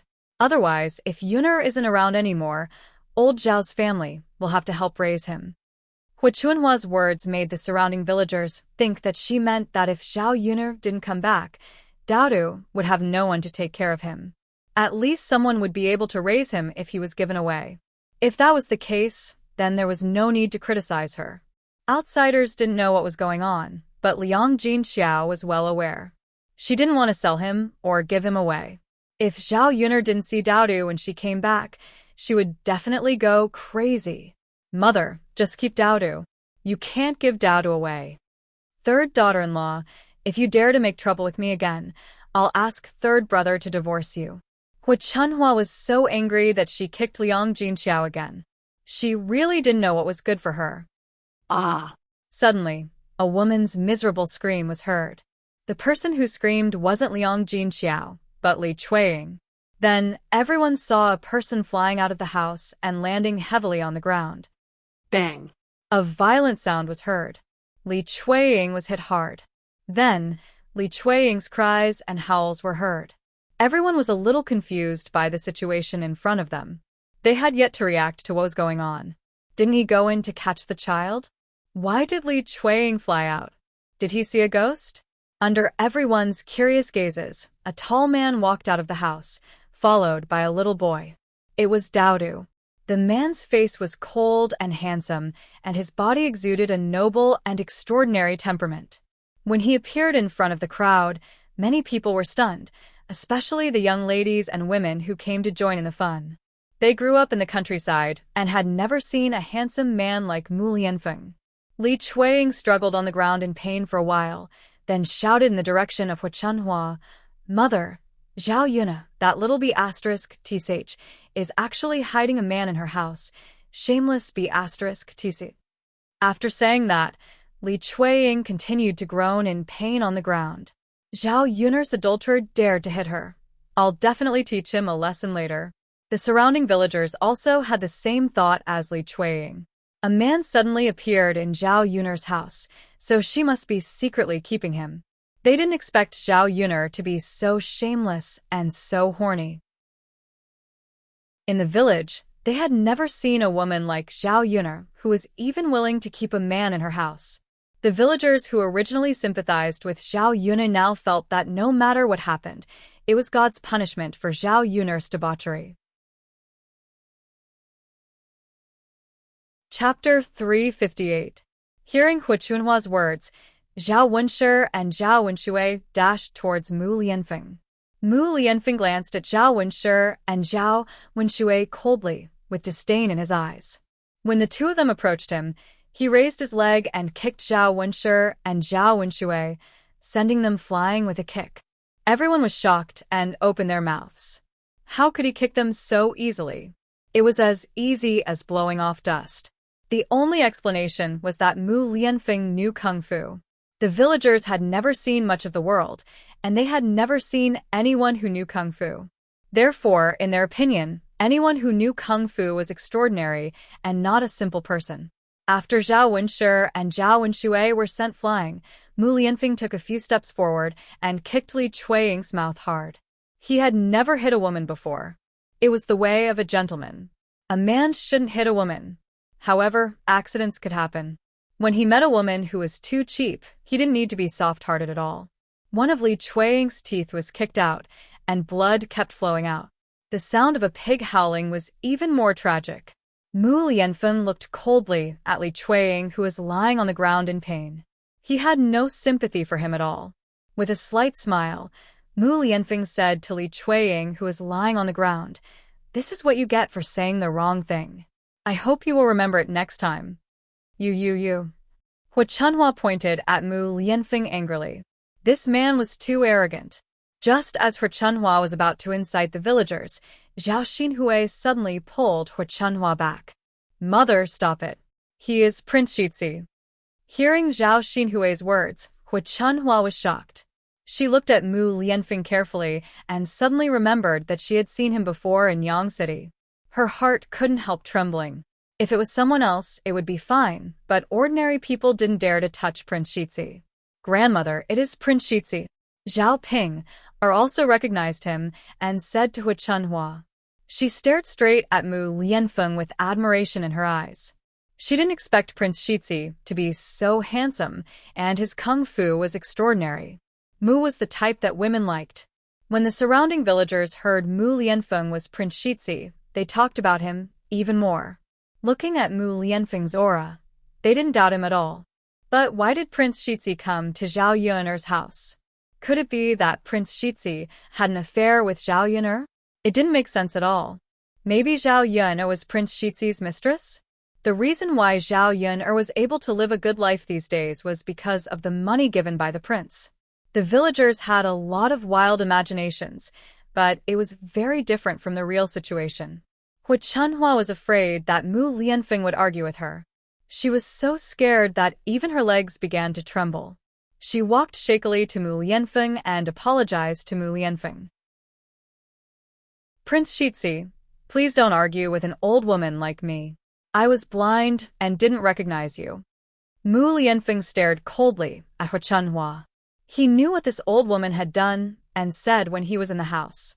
He restrained himself because it was inconvenient for him to go out. He was afraid that it would affect Zhao Yuner's reputation. He didn't expect that they would target Daodu. Chapter 359. Since Zhao Yuner wasn't around, he naturally had to protect Daodu. No matter what the reason was, these people shouldn't even think about touching Daodu. "Won't bicker with you?" Mu Lianfeng retorted, then snorted lightly. He wasn't someone who would let others off so easily, especially someone like Hua Chunhua, who had crossed his bottom line. He wouldn't let them off so easily. "Yes, Your Highness, please don't bicker with an old woman like me. I don't know much." Hua Chunhua immediately cowered when she met Mu Lianfeng's sharp gaze. In the end, she was still afraid that if Mu Lianfeng got angry, she might lose her old life. Zhao Xinhui also took a step forward. Her movements were a little bashful, and her sweet voice rang out. She was pleading for Hua Chunhua in front of Mu Lianfeng. "Your Highness, it's all my mother's fault. She's an ignorant old woman from the countryside who offended you. You're a magnanimous person. Surely you won't bicker with such a person, right?" Although she said that she was pleading for Hua Chunhua, it was more accurate to say that she was trying to make her presence known in front of Mu Lianfeng. Mu Lianfeng sized up this mother-daughter pair. One was mean, the other was pretentious. Both of them made him feel disgusted. "Daodu, tell me, how should I punish this grandmother of yours?" Mu Lianfeng turned around and waved at Little Bun. His voice suddenly became much gentler. Daodu walked in front of Mu Lianfeng and glared fiercely at Hua Chunhua. Just now, Hua Chunhua bullied Xiao Mao and stole his family's things. She was really too hateful. Little Bun bit his lower lip, thinking about how to punish Hua Chunhua. "Daddy, Daodu can't think of anything. Daddy should think of something. Little Buns said to Mu Lianfeng. How could a child think of something so vicious? Mu Lianfeng chuckled.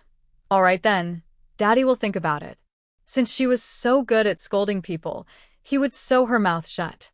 This way, she won't be able to scold anyone anymore. Mu Lianfeng said it as if it was a very simple thing, but it scared Hu Chunhua. She immediately knelt in front of Mu Lianfeng and said, Your Highness, it's my fault for having a cheap mouth. But you can't sew my mouth shut. I'll die if you do that. Then tell me a punishment method. If I'm satisfied with it, I can consider changing it. Mu Lianfeng's sharp voice rang out again. The aura that erupted from his body made it seem like he was the ruler of the world.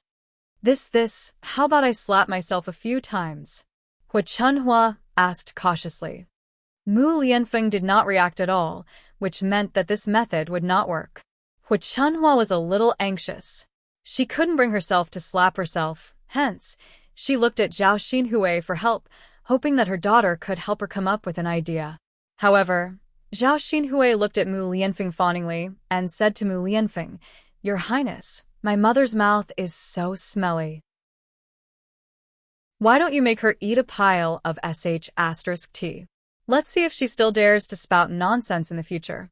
Zhao Xinhui's words caused the surrounding villagers to burst into laughter. Hu Chunhua really had 8 lifetimes of bad luck to have such a daughter. It was the first time she had seen such a scammer. Ha ha ha, interesting. This daughter of old Zhao is really interesting. If my daughter was like this, I would skin her alive.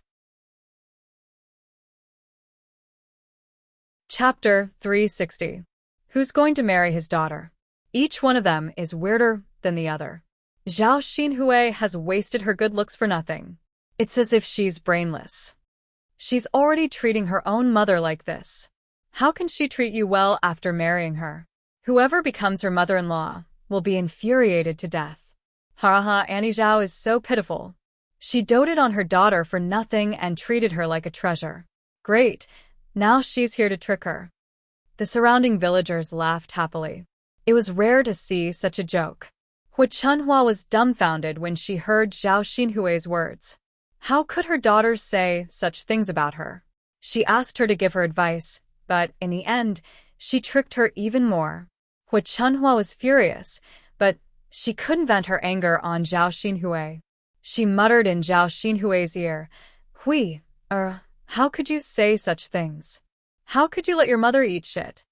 Hu Chunhua's tone was a little reproachful, but Zhao Xinhui didn't care and said, Mother, what's wrong with eating shit?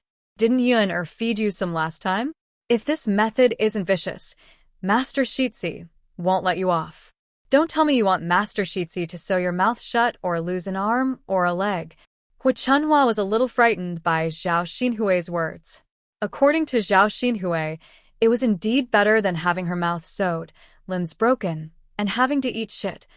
Mother, I'm doing this for your own good. You're already so old and can't bear the torture, but Master Shitzi definitely won't let you off easily. If Master Shitzi agrees to this method, you'll benefit greatly. Hu Chunhua nodded repeatedly as Zhao Xinhui spoke. She felt that her daughter was right. You're still the smart one. Of course. Zhao Xinhui raised her chin, feeling a little proud. Although she said that to Hu Chunhua, she couldn't help but snort coldly in her heart. Her mother was really stupid. Her mother believed whatever she said. If it were her, she would rather kill her than eat sh*t. Whatever, as long as her mother was willing to eat it, it was fine. After all, she was afraid of death, so she could only come up with this method. This method could help Hu Chunhua solve her problem and please Mu Lianfeng at the same time. As expected, after Mu Lianfeng heard Zhao Xinhui's idea, he also curled his lips and looked at Zhao Xinhui a few more times. Zhao Xinhui lowered her head shyly. That's a good idea. Go ahead and eat. I'll let you go after you've eaten. Mu Lianfeng said with a faint smile on his face. At this moment, other than being angry, he also wanted to tease Hu Chunhua. Your Highness, you really want to eat sh*t? Hu Chunhua asked with a bitter face. What do you think? But there's no sh*t here, Hu Chunhua muttered. How could she eat it in front of so many people? If there's no sh*t, then go ahead and get it. Mu Lianfeng replied indifferently. This, Hu Chunhua frowned and was in a difficult position. When Mu Lianfeng glared at her, she was very afraid. Zhao Ping, go and get some sh*t here. Zhao Xinhui instructed Zhao Ping, When Zhao Pinger's name was called, she frowned. Her face was filled with unwillingness. Annie, why me? If it's not you, who else can get it? Hurry up and go, before your highness gets angry and sews my mother's mouth shut. Zhao Xinhui said fiercely. Chapter 361. Her aunt only knew how to bully her. Zhao Pinger was very displeased. There were so many people in her house. Why was there no one else? She probably thought that she was easy to bully, seeing that Zhao Pinger was still in a daze. Hu Chunhua urged her. Pinger, your aunt is right. Hurry up and get some. Zhao Pinger curled her lips. Oh, but how am I supposed to scoop the milk? She couldn't grab it with her hands, right? That would be too disgusting. Go to Zhao Yun'er's kitchen and get a bowl. Zhao Xinhui replied. Oh. Zhao Pinger reluctantly went to Zhao Yun'er's kitchen and got a bowl. Then she walked to the back of Zhao Yun'er's house. Before long, she arrived at Zhao Yun'er's latrine. Zhao Pinger looked into Zhao Yun'er's latrine and was almost disgusted. If she took the bowl to scoop the feces, wouldn't her hands be stained with feces? Wouldn't it stink? Zhao Pinger pinched her nose and felt disgusted. She hurriedly rushed to the side and began to retch. It was too much. Why did she have to do such a disgusting thing? Zhao Pinger complained while thinking about how to get feces. Suddenly, an idea came to her. She seemed to have thought of something and rushed out again with the bowl. She found a place where no one could see her. Zhao Pinger took off her pants and pooped in the bowl. Then she pulled a few leaves and casually wiped her butt. After tying her pants again, Zhao Pinger's body trembled. She pinched her nose with one hand and picked up the bowl with the other hand. The feces in the bowl were steaming. Zhao Pinger couldn't help but mutter in her heart. Her grandmother shouldn't blame her. Compared to Zhao Yun'er's poop, which was still filled with maggots in the latrine pit, her poop was definitely much better. Although it was disgusting thinking about it, she wanted to throw up. She didn't know whether her aunt was stupid or not. How could she come up with such an idea? Her grandmother even agreed. Fortunately, it wasn't her grandmother who ate feces, but her grandmother. Zhao Pinger suddenly felt a little bloated. She hurriedly ran to the front yard of Zhao Yun'er's house. Grandma, I got it. Zhao Pinger ran to Hu Chunhua and handed the bowl with feces in her hand to Hu Chunhua. As soon as Hu Chunhua saw the steaming feces, she knew what Zhao Pinger had done. So she couldn't help but curse. You wicked girl, I asked you to get me a little. You actually pooped a big bowl for me. Did you do it on purpose? I usually give you good food, so you pooped such a big bowl all of a sudden. So much feces. Hu Chunhua's mouth was like a laser gun. She really couldn't control herself. If she wanted to eat feces, couldn't she just take a bite? Mu Lianfeng didn't say much. Maybe he would let her go after taking a bite of Mu Lianfeng. So when Zhao Pinger went to get the feces, she should only get a little bit. Who would expect that Zhao Pinger was an idiot and pooped a full bowl by herself? How could she eat so much feces? Zhao Pinger curled her lips. She was unhappy in her heart. It was really a thankless task. Chapter 362. When Zhao Pinger mentioned Zhao Xinhui immediately became unhappy and said, Zhao Pinger, what are you saying? This kind of thing is for someone like you to do. How could you let me do it?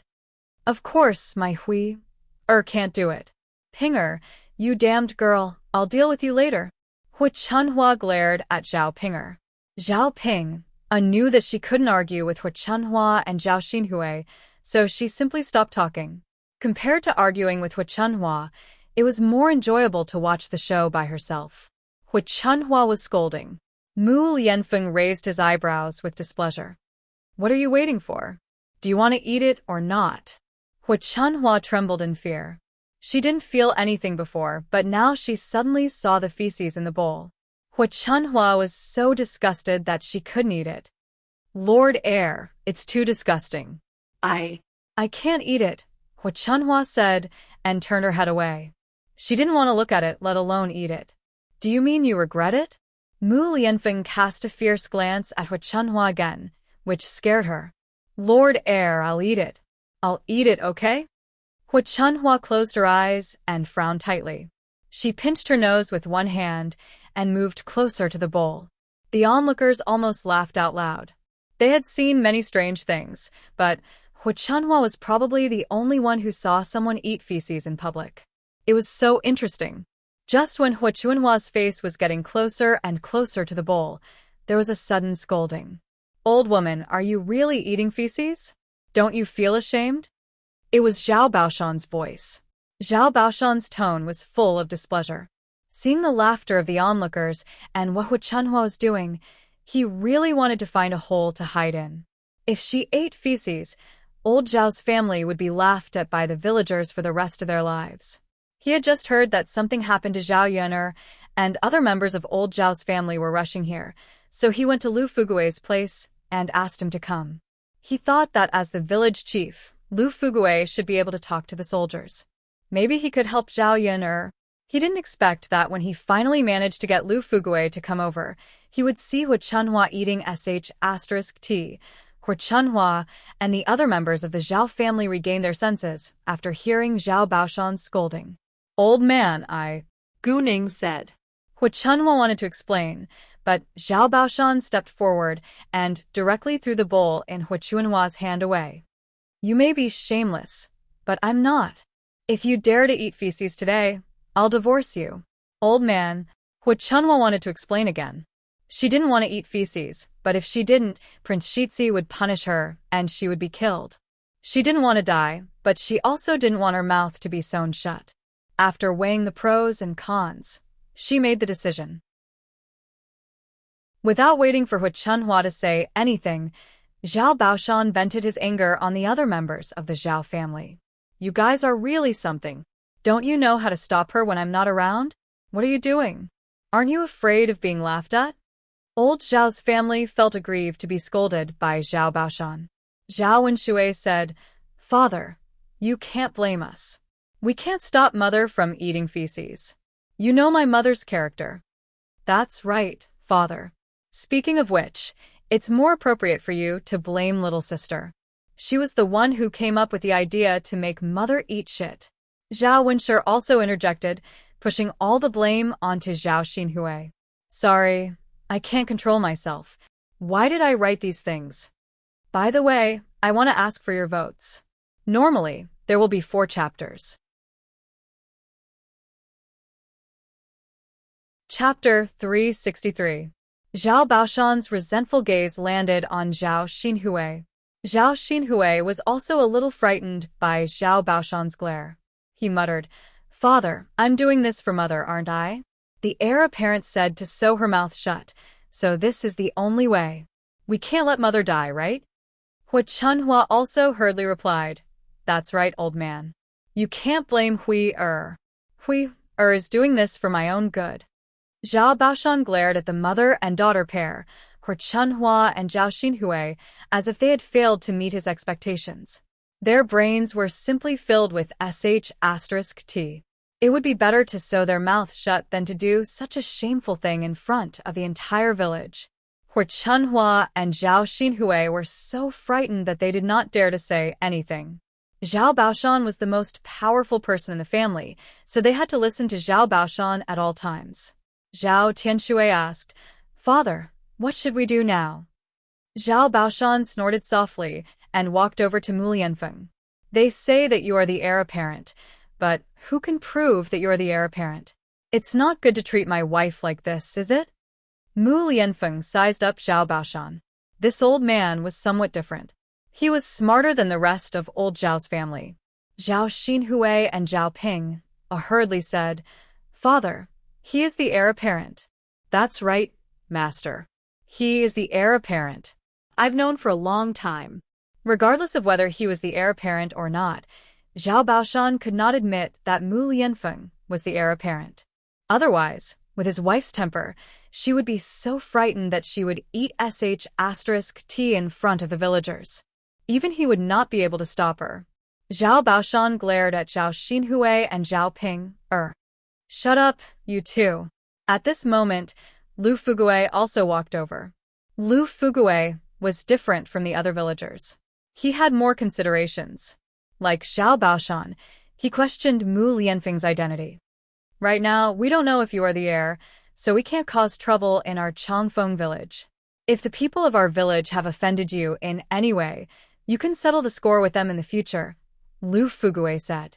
After Zhao Baoshan and Lu Fugui said this, the surrounding villagers also began to doubt the authenticity of Mu Lianfeng's identity. It looked like it, but it also didn't. If this wasn't the case, wouldn't old Zhao's family lose even more face? He had been played for a fool. The corners of Mu Lianfeng's mouth curled up slightly. Naturally, he couldn't prove his identity now because he didn't have the token with him. All right, I'll let her go for now. But remember this matter. I'll ask for it the next time you come. Mu Lianfeng glanced at Hu Chunhua and said, he definitely wouldn't let Hu Chunhua off so easily. Then I'll thank you in advance, young master, Lu Fugui said. Mu Lianfeng snorted lightly. Since you are so righteous, I hope you can handle today's matter properly. This old woman wanted to snatch Er's things and kidnap Dao to sell. I wonder how the village rules will punish her? When Lu Fugui heard this, he frowned and looked at Hu Chunhua. He also didn't know the truth of the matter. He didn't expect Hu Chunhua to actually do these things. This old woman was too inhumane, wasn't she? It was fine if she didn't help Yana when something happened, but she actually wanted to take advantage of her? Lu Fugui coughed lightly. Of course they should be punished. As the village chief, I won't let them run amok. When Yun comes back, let Auntie Zhao come over to apologize. Also, they definitely can't touch Er's things. Otherwise, they will be expelled from the village. Chapter 364. Old Zhao's family members began to panic after hearing Lu Fugui's words. It wasn't easy for them to get something from Zhao Yun, but now they had to return it. Their plan to have a meal of refined rice tonight was probably ruined. Hu Chunhua also felt the pinch, but compared to Mu Lianfeng making her eat *T and sew her mouth shut, she could still accept it. Mu Lianfeng took a deep look at Lu Fugui. Since that's the case, please do as you say. Mu Lianfeng then carried Daodu and said to Daodu, let's go, Daodu. Daddy will take you to Yang City. Zhao Yun had been taken away by the soldiers, so there was no point for him to stay at Zhao Yun'er's house. He couldn't be of any help, and waiting would only make him anxious. Daodu naturally wouldn't leave Zhao Yun'er's parents to take care of him. With Hu Chunhua's personality, it would be even more dangerous for Daodu to be taken care of by them. Yes. Daodu nodded. Zhao Baoshan saw that Mu Lianfeng was about to leave with Daodu, so he hurriedly asked, Lord, why are you taking my great-grandson away? Mu Lianfeng smiled sarcastically. So old Zhao's family also acknowledges Daodu's identity? Zhao Baoshan knew what Mu Lianfeng meant, and he looked a little ashamed. Mu Lianfeng continued, he's my son, so of course I'm taking him away. When Yun comes back, I'll send Daodu back. Mu Lianfeng left with Daodu, leaving old Zhao's family members behind in shock. Many of the villagers were curious and gossipy. Is this man really Daodu's father? They look alike. The two of them look so alike. That's right. It's obvious that they are father and son. Looks like Yun'er and this man gave birth to Daodu. Now he's come knocking on our door? Sigh. Yun'er found a man and gave birth to a child before she even got married. Now, she even brought a man home directly. How could she do such a thing? She's really not afraid of being embarrassed. What can we do? However, if this person was the heir apparent, then wouldn't Yun be living a happy life? Are you going to be the princess consort in the future? I don't think that man is the crown prince. How could the crown prince be dressed so shabbily? Their clothes aren't much better than ours. Moreover, he's staying in Yunner's shabby room. Shouldn't he be bringing Yunner to the Air Manor to enjoy life? The villagers were talking about it. Others didn't know, but Zhao Ping'er and Zhao Xinhui clearly knew that Mu Lianfeng was indeed the crown prince. They didn't know why Mu Lianfeng stayed in Zhao Yunner's room, but the clothes he wore at that time weren't simple. Hu Chunhua opened her mouth. Is Daodu really the crown prince's son? Seeing the shock on Hu Chunhua's face, Zhao Baoshan and Lu Fugui exchanged a glance and thought of what had happened 3 years ago. The person who bought Zhao Yunner at that time was a big shot. Could it be that the crown prince was the crown prince? Zhao Xinhui snorted softly. Mother, what are you thinking about? Why are you thinking about these impossible things? Do you know who the crown prince is? How could he fall in love with Zhao Yunner? He can have any woman he wants. Even if he wanted to find a woman, she was prettier than Zhao Yunner. The crown prince should be interested in her, right? Hearing Zhao Xinhui's words, Hu Chunhua felt that it made sense. Zhao Yunner was just a little girl from the countryside. How could she be a match for the crown prince? Chapter 365. Maybe His Highness doesn't have any children, so he wants to adopt Daodu as a son because he's so cute, Zhao Xinhui replied. Old Zhao's family thought for a while and agreed that it was indeed possible. All right, let's not talk about this anymore. Hurry up and go home. Don't embarrass yourselves here, Zhao Baoshan urged. In fact, he was afraid that the more these people talked about it, the easier it would be for them to find out what they had done in the past. At that time, he couldn't afford to be embarrassed. Lu Fugui also urged the onlooking villagers to leave. For a moment, Zhao Yun'er's house was quiet again. Zhao Yun'er followed the soldiers to Yang City and was directly sent to prison. Official Gidge, I still don't know what's going on. Am I going to stay here tonight? Zhao Yun'er couldn't help but ask. She felt that it was a little strange that she was caught. In the 21st century, people would be arrested and explained clearly to the people who were arrested. However, in the ancient times, the government wouldn't explain so much to the people who were arrested. Your case will be heard by our county magistrate in 2 days. You'll know then, the constable replied. But, all right, there's no need to ask so many questions. Miss, you can go in now. The constable pushed Zhao Yun'er in front of a prison cell. Hey, officer, don't go. Zhao Yun'er called the constable again. Since the other party didn't want to tell her, she had to use some method. Thus, she handed over the last tael of silver she had on her to the constable and pleaded, Official Gidge, use this money to buy some tea later. Can you tell me what crime I committed? It won't be a big deal even if I tell you, right? I won't cause trouble. I just want to know. Otherwise, I won't be so nervous if I don't know. The constable met Zhao Yun'er's pleading eyes and looked at the silver in Zhao Yun'er's hand. He thought that Zhao Yun'er was a pitiful woman. She was right, so he took the silver from Zhao Yun'er's hand and said to Zhao Yun'er, someone in the Feline restaurant was poisoned to death after eating the dish called bullfrog. The innkeeper said that he got the ingredients from you. Right now, the innkeeper and the chef of the Feline restaurant are in jail. They're waiting for their arraignment in 2 days. Our county magistrate will get to the bottom of this. If young Miss is innocent, the county magistrate will definitely give young Miss justice. After the constable finished speaking, he left. Zhao Yun'er finally figured out what was going on. There was something wrong with the bullfrog in restaurant. She knew whether there was anything wrong with the bullfrog she sent. It wasn't poisonous, so nothing would happen no matter how much she ate. Moreover, every time she sent the food over, Zhao Yun'er would carefully check to make sure there was no toad mixed in. She suddenly thought of Qin Hailan. That woman directly caught the toad and probably mixed it in with the bullfrog and gave it to Sun Zhongquan. Sun Zhongquan didn't admit it in front of her, but he definitely received the bullfrog from Qin Hailan in private.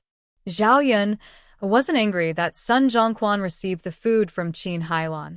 She was angry that Sun Zhongquan actually pushed the blame to her after the incident. The case hadn't been heard yet, so she couldn't defend herself now. She hoped that the county magistrate would give her a chance to defend herself when the case was heard in 2 days. Chapter 366. Zhao Yun, couldn't help but frown. Wasn't this smell a little too unpleasant? The environment in this ancient prison really couldn't be compared to the one in the 21st century. How was this a place for people to stay? Even a pigsty wasn't this dirty. She still had to stay in this place for 2 more days. Zhao Yun felt uncomfortable just thinking about it, and felt uncomfortable all over. There were already a few women in the cell where Zhao Yun was, and they were all dirty all over. Seeing Zhao Yun come over, they said to Zhao Yun, "Miss, just find a place to sit down." These people's attitude towards Zhao Yun was still quite amiable, which made Zhao Yun feel somewhat gratified. One had to know that in the 21st century, newcomers were easily bullied in prison. Zhao Yun smiled at these women and looked into the prison to find a place to sit down. Everywhere was dirty, and there wasn't a clean place. "Miss, since you're here, don't dislike this and that. Hurry up and sit down," a woman persuaded. When they first came in, they also thought it was too dirty. Later, they found that there was no other way. They couldn't keep standing. Zhao Yun was conflicted in her heart for a moment, but finally accepted it. So she found a place to sit down by the corner. But after sitting for a while, she felt something drilling under her butt, and then it made a squeaking sound. Zhao Yun jumped up in fright and screamed. She found a fat black rat scurrying out. It was too disgusting. The others in the prison felt that Zhao Yun was making a fuss over nothing. They persuaded her, "Miss, don't be afraid. There are many rats in this cell. You'll be fine once you get used to it." Zhao Yun felt that there was a mouthful of blood in her chest, and she almost spat out a mouthful of blood. How was this comforting? After saying it, she was even more afraid. Originally, she thought that if it was a little dirty and smelly, she could endure it in the cell for 2 days. Now that she saw these rats, how could she bear it? What if she was bitten by a rat when she fell asleep? Zhao Yun had goosebumps when she imagined the scene of the mice gathering together. "Miss, please sit with us. We have fewer rats here." A woman greeted Zhao Yun out of kindness. The woman said that there were fewer rats, not that there were no rats. Zhao Yun was still scared witless. Zhao Yun forced a smile and said, "Thank you, Annie. I think I'll just stand." The woman did not continue to persuade her. She knew that when Zhao Yun was tired from standing, she would sit down obediently. Zhao Yun leaned against the wooden bars. Facing the pitch-black prison cell, she felt a trace of fear for the first time. After standing for an hour or two, Zhao Yun's legs were numb and uncomfortable. If she could hold on for one night, her legs would probably be crippled. Leaning against the wooden bars, Zhao Yun was tired and scared, but no one could save her at this time. "Zhao Yun, come out." A jailer walked over and said to Zhao Yun. Zhao Yun was a little curious. She had only been here for 2 hours. Why was she released so soon? It should be night now. According to the news, there shouldn't be any trial. What was going on? "Come out quickly. What are you waiting for?" the jailer urged again. "Oh," Zhao Yun responded. Chapter 367. Walking out of the cell, Zhao Yun followed the jailer. She didn't know where the jailer was taking her. Would she be subjected to those ancient punishments and then beaten to the point of hovering between life and death? Through this method, she would be tortured into confessing that she had something to do with the poisoning of the bullfrog in the restaurant. Zhao Yun had watched many TV dramas, so she was familiar with some ancient punishments. Once she pictured the scene in her mind, her legs couldn't help trembling. In addition, she had stood for a long time in the past 2 days, so her legs were already numb and weak. It was very difficult for her to walk. "Sir, can you tell me what I'm going to do?" asked Zhao Yun in a trembling voice. "What are you afraid of?" The jailer heard the trembling in Zhao Yun's voice, so he replied with a smile. Zhao Yun curled her lips. "Sir, how can I not be afraid? What if you brand me with a red-hot iron later, whip me, and pinch my fingers with a wooden stick?" Zhao Yun told the jailer all the punishments she could think of. The more she said, the more scared she became. How could the ancient punishments be used? They would definitely make people suffer more than they would if they were alive. Once Zhao Yun'er thought of it, she couldn't help trembling in fear. She was a normal person after all, and she also had things that she was afraid of. Seeing Zhao Yun'er talking a lot, the jailer couldn't help laughing. Miss, I think you're thinking too much. Huh? What do you mean by that? Aren't these the torture methods in your prison? The jailer twitched the corner of his mouth.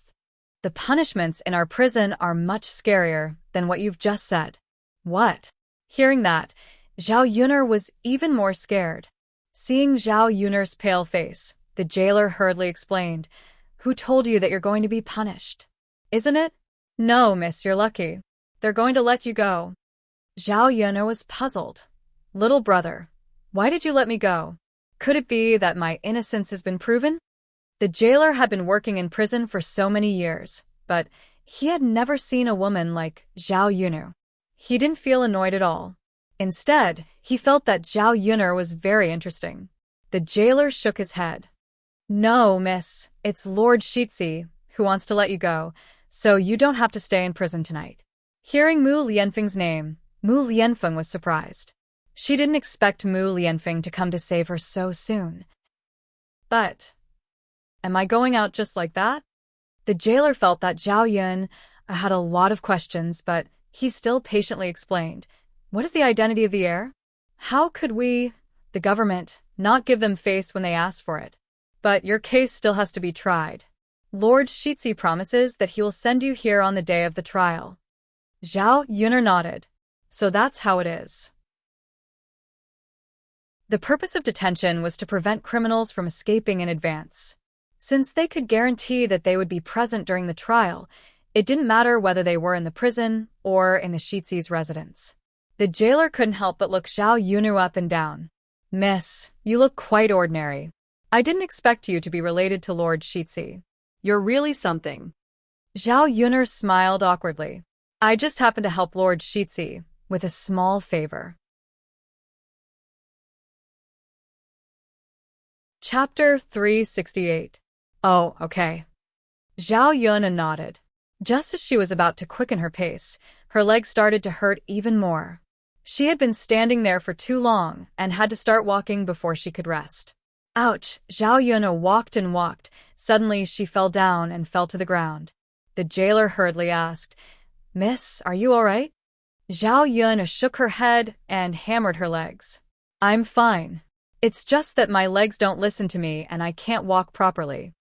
But we can't let the crown prince wait for too long.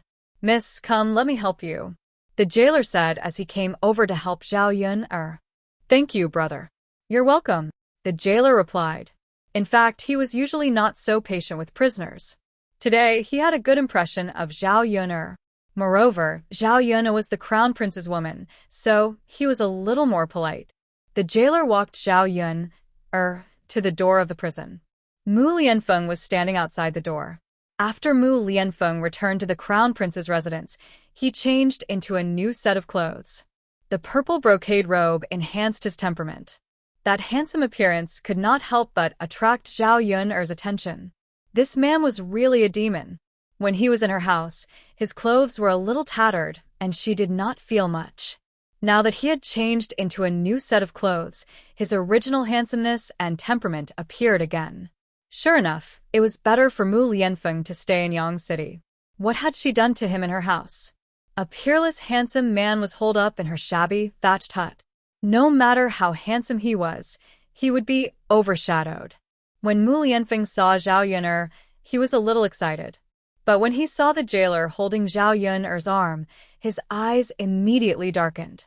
Mu Lianfeng took a step forward and pushed the jailer away from Zhao Yun'er.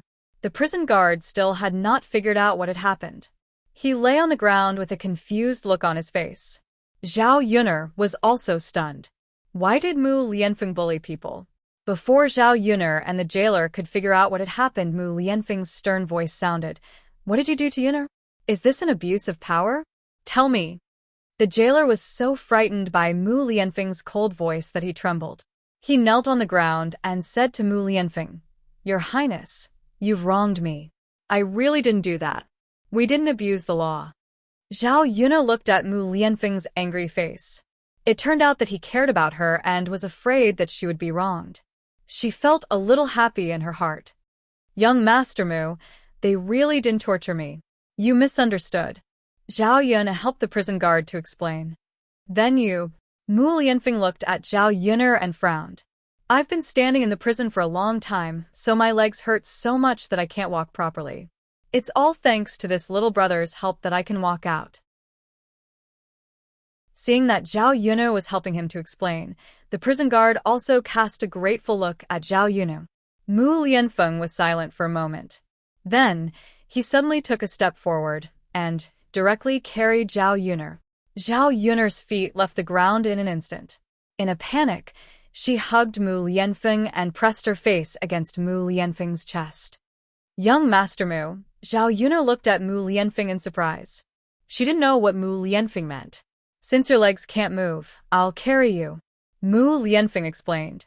There was a hint of nervousness in his tone. Chapter 369. Zhao Yun, I was a little worried about the wound on Mu Lianfeng's arm. It was still in the process of forming a scab. If he used too much strength, it would probably tear again. Wouldn't that hurt to death? It wasn't like she couldn't walk with her legs. Mu Lianfeng could support her, being held in his arms. Zhao Yun felt a little strange. There was also an ambiguous atmosphere between her and Mu Lianfeng. My wound is fine now. You don't have to worry. Mu Lianfeng's pleasant voice whispered into Zhao Yun's ear. His warm breath instantly blew into Zhao Yun's ear. Zhao Yun's face also turned red. Young Master Mu, you should put me down. I can walk on my own. Zhao Yun couldn't help but struggle a few times. She patted Mu Lianfeng's shoulder. If Mu Lianfeng continued to hold her, wouldn't she be embarrassed to death? Just as Zhao Yun was struggling, Mu Lianfeng grabbed Zhao Yun's hand and whispered into Zhao Yun's ear, "Don't move." Mu Lianfeng's tone was commanding. Zhao Yun saw that he was still holding her tightly. She was afraid that she would continue to move. Mu Lianfeng was fine at first, but in the end, because of her, she pulled on his wound instead. Mu Lianfeng's body had a faint fresh scent. It smelled very good. Zhao Yun couldn't help but swallow her saliva. The feeling of being hugged by Mu Lianfeng was very strange. This man's embrace was really big. His solid chest seemed to be able to give her something to lean on. If Mu Lianfeng hadn't come today, she might have to stay in prison for 2 days. How hopeless would that be? Every time she was in trouble, he was by her side and helped her in time. She had lived for more than 20 years in her previous life, but she had never met someone who treated her like this. Young Master Mu, why are you so good to me? Zhao Yun couldn't help but ask. Mu Lianfeng's body trembled slightly. Because Miss Yunner also saved me. It's only right that I do this for you. Zhao Yunner smiled bitterly. Is that the only reason? She even thought that it was an unrequited love. Of course not. Mu Lianfeng replied. Zhao Yunner's heart, which had sunk down, suddenly recovered a lot. Zhao Yunner waited expectantly for Mu Lianfeng's answer. She wanted to hear what Mu Lianfeng had to say. Mu Lianfeng's lips curled up slightly. Zhao Yunner looked up and happened to see his good-looking side profile. He was so handsome that it was a mess. Miss Yunner, you are very special. You have an inexplicable attraction to me, so I can't help but want to protect you, Mu Lianfeng answered honestly. Zhao Yunner's heart trembled. Was Mu Lianfeng confessing? If it wasn't for the huge gap between the two of them, Zhao Yunner really wanted to be together with Mu Lianfeng. The atmosphere between the two of them became even more ambiguous. Mu Lianfeng tactfully kept his mouth shut when Zhao Yunner didn't say anything.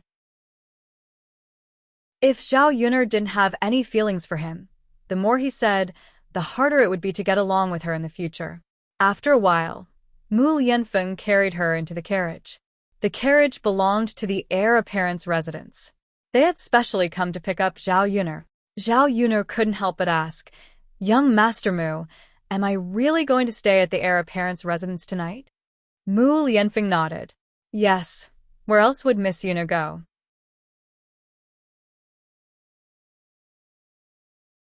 Chapter 370. It's okay. It's no trouble. Mu Lianfeng smiled faintly. Then, okay.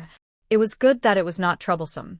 If it was troublesome, Mu Lianfeng could just get her a room in the inn. Young Master Mu, thank you for coming back to help me get out of prison. Did you go back to Yang City alone? Did you hand Daodu over to my parents? She was most worried about Daodu. Such a young child could not do without her taking care of him. Daodu was probably worried and afraid now, right? Speaking of Zhao Yun'er's parents, Mu Lianfeng's expression was a little ugly. He did not want to mention those people from old Zhao's family. If he handed Daodu over to Zhao Yun'er's parents, who knew what would happen? However, Mu Lianfeng did not want to tell Zhao Yun about what old Zhao's family had done after Zhao Yun left. He was afraid that Zhao Yun would be angered to death if she heard about it. He would naturally deal with what old Zhao's family had done later. I've brought Daodu back. He's now resting in the Shizi's residence. He said that he would wait for you to go back for dinner. Zhao Yun nodded. Young Master Mu, thank you. I've troubled you with Daodu's matter. Mu Lianfeng smiled and said, You're welcome. I've also troubled Yun a lot during this period of time. These are all things that I should do. As soon as Mu Lianfeng finished speaking, the carriage jolted, and the two people in the carriage swayed.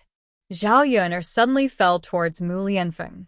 Their faces were very close, and Zhao Yun's lips brushed across Mu Lianfeng's cheek. Their eyes met, and Zhao Yun's heart could not help but skip a beat. She quickly avoided Mu Lianfeng's body. However, Mu Lianfeng did not give her the chance. Mu Lianfeng grabbed Zhao Yun'er's hand and kissed her on the lips. Mu Lianfeng's lips lingered on Zhao Yun'er's lips for a while, savoring the aftertaste. Zhao Yun'er was a little overwhelmed by this sudden incident. The sensation on her lips was exceptionally clear. She was stunned and her mind went blank for a moment. Heavens! Who could tell her what was going on? Was she kissed by Mu Lianfeng? After a few seconds, Zhao Yun'er confirmed that it was true. Mu Lianfeng really kissed her. Zhao Yun'er wanted to struggle, but Mu Lianfeng immediately reached out another hand and restrained the back of her head. Otherwise, Zhao Yun'er would have had a chance to struggle. After Mu Lianfeng kissed for about 2 to 3 minutes, he slowly let go of Zhao Yun'er. Zhao Yun'er's entire face was as red as a monkey's, but after being suddenly released, she could not help but gasp for breath and take in large mouthfuls of fresh air. Crazy, did Mu Lianfeng know what he was doing? Why was he so impulsive? Mu Lianfeng licked the corners of his mouth as if he was savoring the aftertaste. He was also hot-headed just now and could not help but kiss Zhao Yun'er. After he reacted, he realized what he had done. Young Master Mu, Zhao Yun'er did not know what to say for a moment. Should she blame Mu Lianfeng? Miss Yun'er, I was impulsive. I will take responsibility for you. Before Zhao Yun'er could question him, Mu Lianfeng spoke. This was the first time he kissed a woman and could not control his inner impulse to kiss her. Since it had already happened, as a man, he naturally had to bear the consequences. Zhao Yun'er was slightly stunned.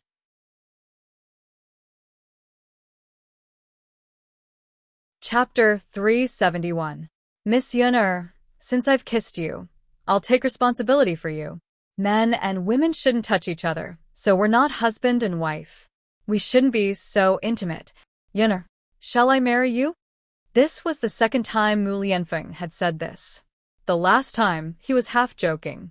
Zhao Yun'er didn't know if Mu Lianfeng was serious or what he meant. Now that Mu Lianfeng said it in an extremely serious manner, Zhao Yun'er knew that Mu Lianfeng wasn't joking. He was a mature adult. Naturally, he knew the consequences of saying this and what it meant. Zhao Yun'er's lips twitched. She was shocked by Mu Lianfeng's words. Young Master Mu, aren't you being too responsible? Our matter isn't at the stage of marriage yet. Wasn't it just a kiss? As a person from the 21st century, she could still see things quite clearly. In the 21st century, it was very normal for couples to kiss. If they got married with a kiss, who knew how many couples would get together because of this? Miss Yun, or do you not want to marry me? Mu Lianfeng looked sad. Zhao Yun'er's lips twitched. How could she mean that? He was really overthinking. No, young Master Mu, I just don't think it's necessary. Zhao Yun coughed lightly, feeling a little awkward. Her face was burning. She hadn't digested Mu Lianfeng's kiss yet. Sure enough, a man and a woman alone couldn't be in the same room. Perhaps something could happen between the two of them even if they didn't have anything to do with each other. Zhao Yun lowered her head shyly. In Mu Lianfeng's eyes, it was very pleasant. Mu Lianfeng's throat moved. He had never been so moved by a woman before. Thus, he held Zhao Yun's hand and said, Yun, if I say that I like you, will you marry me? Zhao Yun was stunned. Was this a proposal? Perhaps Mu Lianfeng had deliberately kissed her just now to find an excuse to marry her. Meeting Mu Lianfeng's burning gaze, Zhao Yun felt a little breathless and wanted to escape. Yun, marry me. I'll take good care of you and Daodu.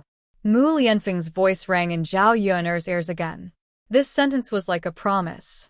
There was such a man behind her that she could rely on. No matter how strong Zhao Yun was, she was still a woman. Mu Lianfeng's words touched her. If she rejected him, Mu Lianfeng would probably be disappointed. Moreover, she didn't want to refuse. Young Master Mu, if I marry you, won't your parents object? Zhao Yun asked. She was worried that the distance between them was too great. Those people in the heir presumptive's residence wouldn't easily agree to her marriage with Mu Lianfeng. She didn't want to be with Mu Lianfeng. It was just a casual remark. It couldn't even be put on the table. Leave this matter to me. I'll take care of it. Mu Lianfeng gave her a promise. Zhao Yun bit her lower lip and continued, Young Master Mu, I have my own requirements for choosing a husband. My husband can only marry me and only me alone for the rest of his life. If you can't do it, don't mention this matter again. In ancient times, it was normal for a man to have 3 wives and 4 concubines. For someone of Mu Lianfeng's status, it was even more impossible for him to only have 1 woman. However, she was a woman in the 21st century. She couldn't share her husband with another woman. No matter how much she liked Mu Lianfeng, if he had 3 wives and 4 concubines, she would stay far away.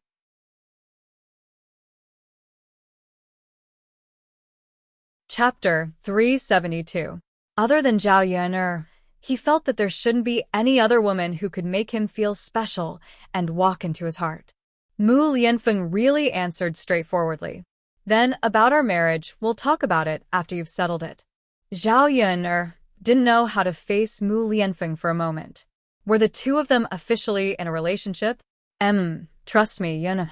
Mu Lianfeng's hand touched Zhao Yun's face. Looking at Zhao Yun's somewhat haggard appearance, he felt a little heartache. In the future, call me Feng or Brother Feng. After we get married, call me husband. Mu Lianfeng reminded her. This sentence made Zhao Yun even more embarrassed. Feng, Brother Feng. She couldn't really say it. It was more comfortable to call him Young Master Mu, but calling him Young Master Mu seemed too distant. Zhao Yun responded softly. The carriage finally arrived at the Crown Prince's residence and stopped in front of the Crown Prince's residence. It was also Zhao Yun's first time seeing it. The entire courtyard was very big. It was probably the largest residence in the entire Yang city, just like the gardens Zhao Yun saw in the 21st century. The heir manor's main door was vermilion red and extremely tall. There was a pair of lions at the door, looking mighty and domineering. From the aura of the main door, one could tell that this wasn't an ordinary residence. Yun, let me help you down, Mu Lianfeng said and considerately helped Zhao Yun down from the carriage. Your house is so big, Zhao Yun sighed. Quickly go in. Okay. The two of them had just entered the door and walked to the hall when they saw Helian walking forward. Ah, Feng, I heard that you were back, so I hurried over to look for you. Look at how many days you've been missing. I was so worried. I thought something had happened to you, so I searched everywhere but couldn't find you. And there's no news of you at all. Helian's brows were tightly furrowed as he spoke. It was obvious that he was really worried about Mu Lianfeng's situation. Actually, it wasn't just Helian. During this period of time, everyone in the heir manor had been searching everywhere for information. After such a long time, they still hadn't found Mu Lianfeng and had already reported it to the capital. They originally thought that the emperor would order a nationwide search, but Mu Lianfeng suddenly returned to the Air Manor. Wouldn't it be better if he came back now? Mu Lianfeng replied calmly, without much emotion in his voice. Helian Chen was a little angry when he saw Mu Lianfeng's calm expression. He was so worried about him. How could he act as if nothing had happened? Feng, where have you been all this time? Since he was fine, why didn't he send a message back? You caused all of us to be worried about you. It was really crazy. Helian Chen couldn't help but complain. Looking at Helian Chen's angry appearance, Mu Lianfeng smiled and said, "How come I didn't know that you were so concerned about me in the past?" Zhao Yun was a little embarrassed when she heard this from the side. Why did she feel that there was a strong sense of camaraderie between these two people? The corner of Helian Chen's mouth twitched, and he glared at Mu Lianfeng. "Of course I'm concerned about you, you heartless fellow." Haha, Mu Lianfeng laughed and said, "The situation was special at that time. I was also seriously injured and was recuperating. I didn't dare to leak my information out, otherwise something unexpected might happen again."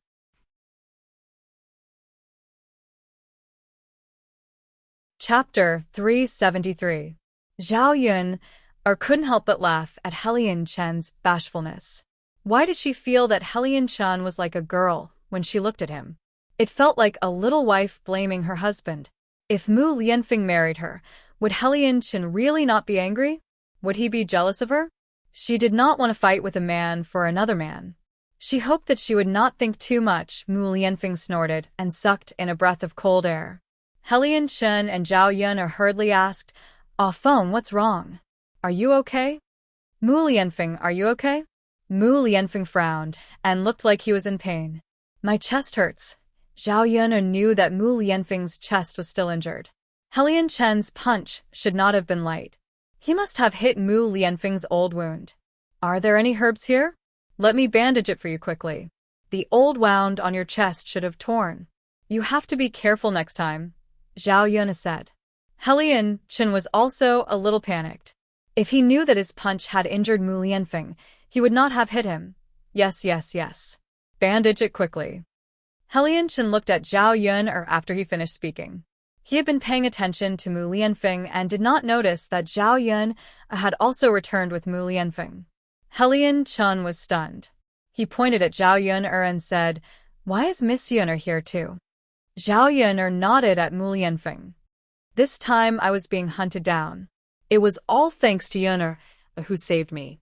I have also been recuperating at Yun's house during this period. But I met Miss Yun earlier. Why didn't she say anything? You were at her place. I was the one who told Yun not to say anything. The more people who know, the more risk there is. Helian Chen rolled his eyes at Mu Lianfeng. He increasingly felt that Mu Lianfeng was too heartless. You don't even believe me. That's too hurtful. Helian Chen's angry expression was a little cute. Mu Lianfeng smiled. It's my fault, okay? It's your fault to begin with. Zhao Yun listened to the two people bickering at the side. The gay feeling was getting stronger and stronger. She couldn't listen to it anymore. She could not help but laugh and say, Let's go apply the medicine first. We'll talk about the other things later. No matter how dissatisfied Helian Chen was, it was still more important to treat Mu Lianfeng's injuries. There were specialized physicians in the Air Manor. They quickly bandaged the wound on Mu Lianfeng's chest. Miss Yun, thank you so much. Thank you for saving Feng and taking care of him for such a long time, Helian Chen said gratefully to Zhao Yun, as if Zhao Yun had saved his wife. It's all right. Young Master Helian is too polite. It's not a small matter that you saved Feng.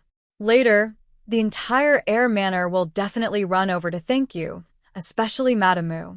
Especially old Madame Mu. Helian Chen had just finished speaking when the sound of footsteps came from outside the door. Feng, are you all right? It was the voice of an old woman. Her tone was filled with deep concern. Then, they saw an old woman in her 60s or 70s walk in. Zhao Yun sized up the old woman who walked over. She was dressed in luxurious clothes and wore precious jewelry. One look and she knew that she was a rich madam. Although the old woman was a little old, she still had a temperament. She should have been a great beauty when she was young. This old woman should be the Madame Mu that Helian Chen mentioned.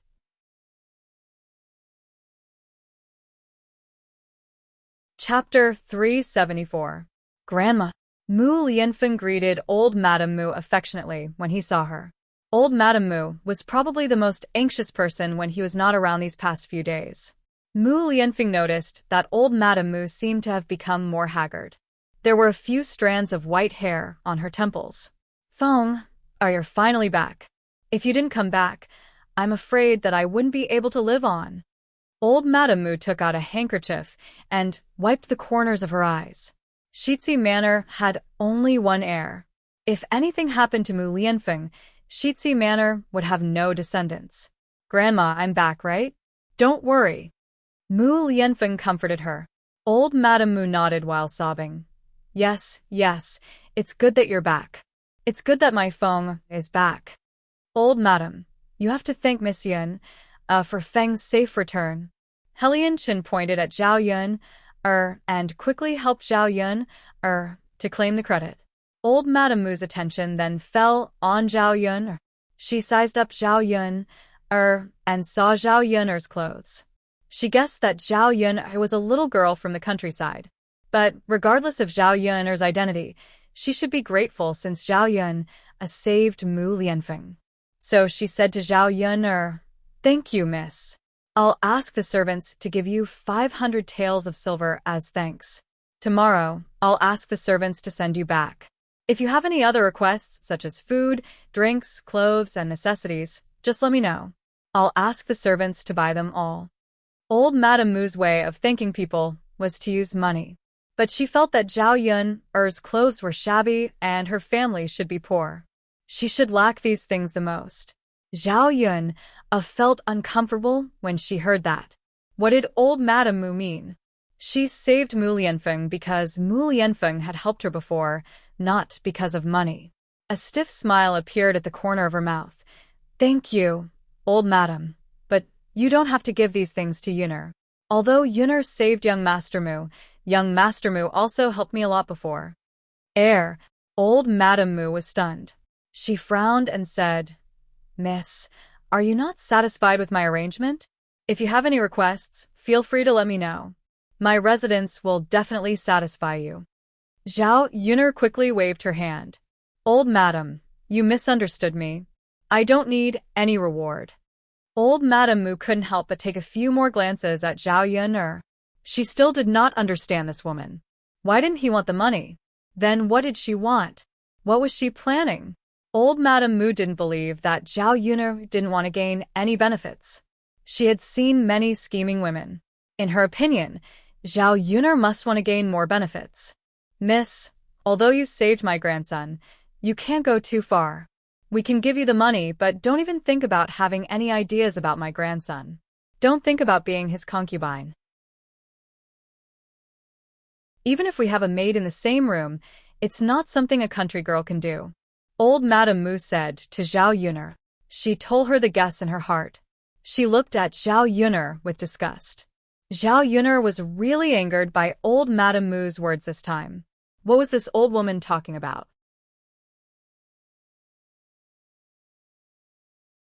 Chapter 375. Old Madam, you're thinking too much. I didn't mean that, Zhao Yuner said. You didn't mean that? Then why don't you want the money from the Shitzi mansion? Don't tell me you really don't want anything after saving my grandson?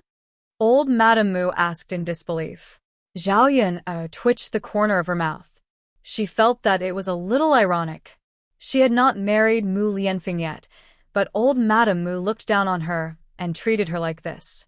If Mu Lianfeng really married her, old Madame Mu Lianfeng would make a scene.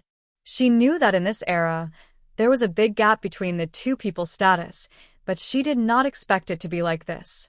Could Mu Lianfeng really solve it? She could already foresee that Mu Lianfeng would face a lot of difficult problems if he married her. Mu Lianfeng glanced at Zhao Yuner and hurriedly said, Grandma, How can you say that about Yun'er? She doesn't want anything from me. Isn't it humiliating to give her money directly? When old Madame Mu heard Mu Lianfeng's angry tone, she quickly said, Feng, just by looking at this girl, you can tell that she doesn't come from a good family. Giving her money is for her to improve her life and help her. How did it become humiliating? Grandma, although Yun'er's family background is not good, she is also proud. She will definitely not accept money from others. Money is a good thing, but it is not worth mentioning to some people. It's not right for you to take money directly like this. Look, Yun'er, it didn't accept it, right? Since she didn't accept it, why did you say those aggressive words and make her sad? Who would thank someone in this way? Mu Lianfeng stood on Zhao Yun'er's side and scolded old Madame Mu. Zhao Yun'er wanted to say that it was not that she did not care about money.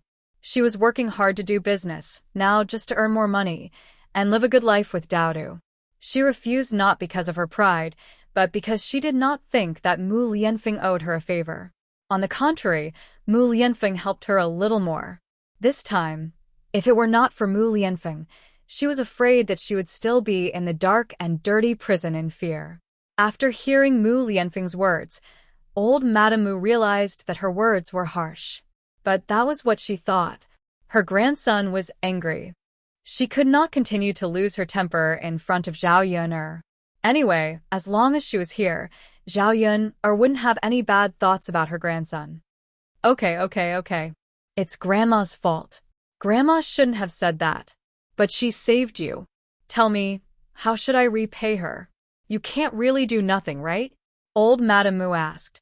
She wanted to repay Zhao Yun for saving Mu Lianfeng once and for all. In this way, Zhao Yun would not have the chance to pester Mu Lianfeng. Without waiting for Mu Lianfeng's reply, Zhao Yun said, Old Madam, there's really no need. It's all thanks to young Master Mu's help that I got into trouble this time. We're even now, so there's no need to repay him. Old Madame Mu looked at Mu Lianfeng in confusion. Mu Lianfeng then told her about Zhao Yun'er's situation. After hearing it, old Madame Mu was relieved. She was wondering why Zhao Yun'er did not want her money. So this was the reason. If Shitzi Mansion helped her this time, it could be considered that they had repaid Zhao Yun'er's kindness. You're tuning in to the Dreamy Chapters YouTube channel. We're so grateful for your support, and don't forget to subscribe to join us on this incredible journey through captivating stories. Your generosity through donations truly makes a world of difference, as it's the primary source of revenue that allows me to expand and enhance this channel for you. Thank you from the bottom of my heart for being a part of this adventure.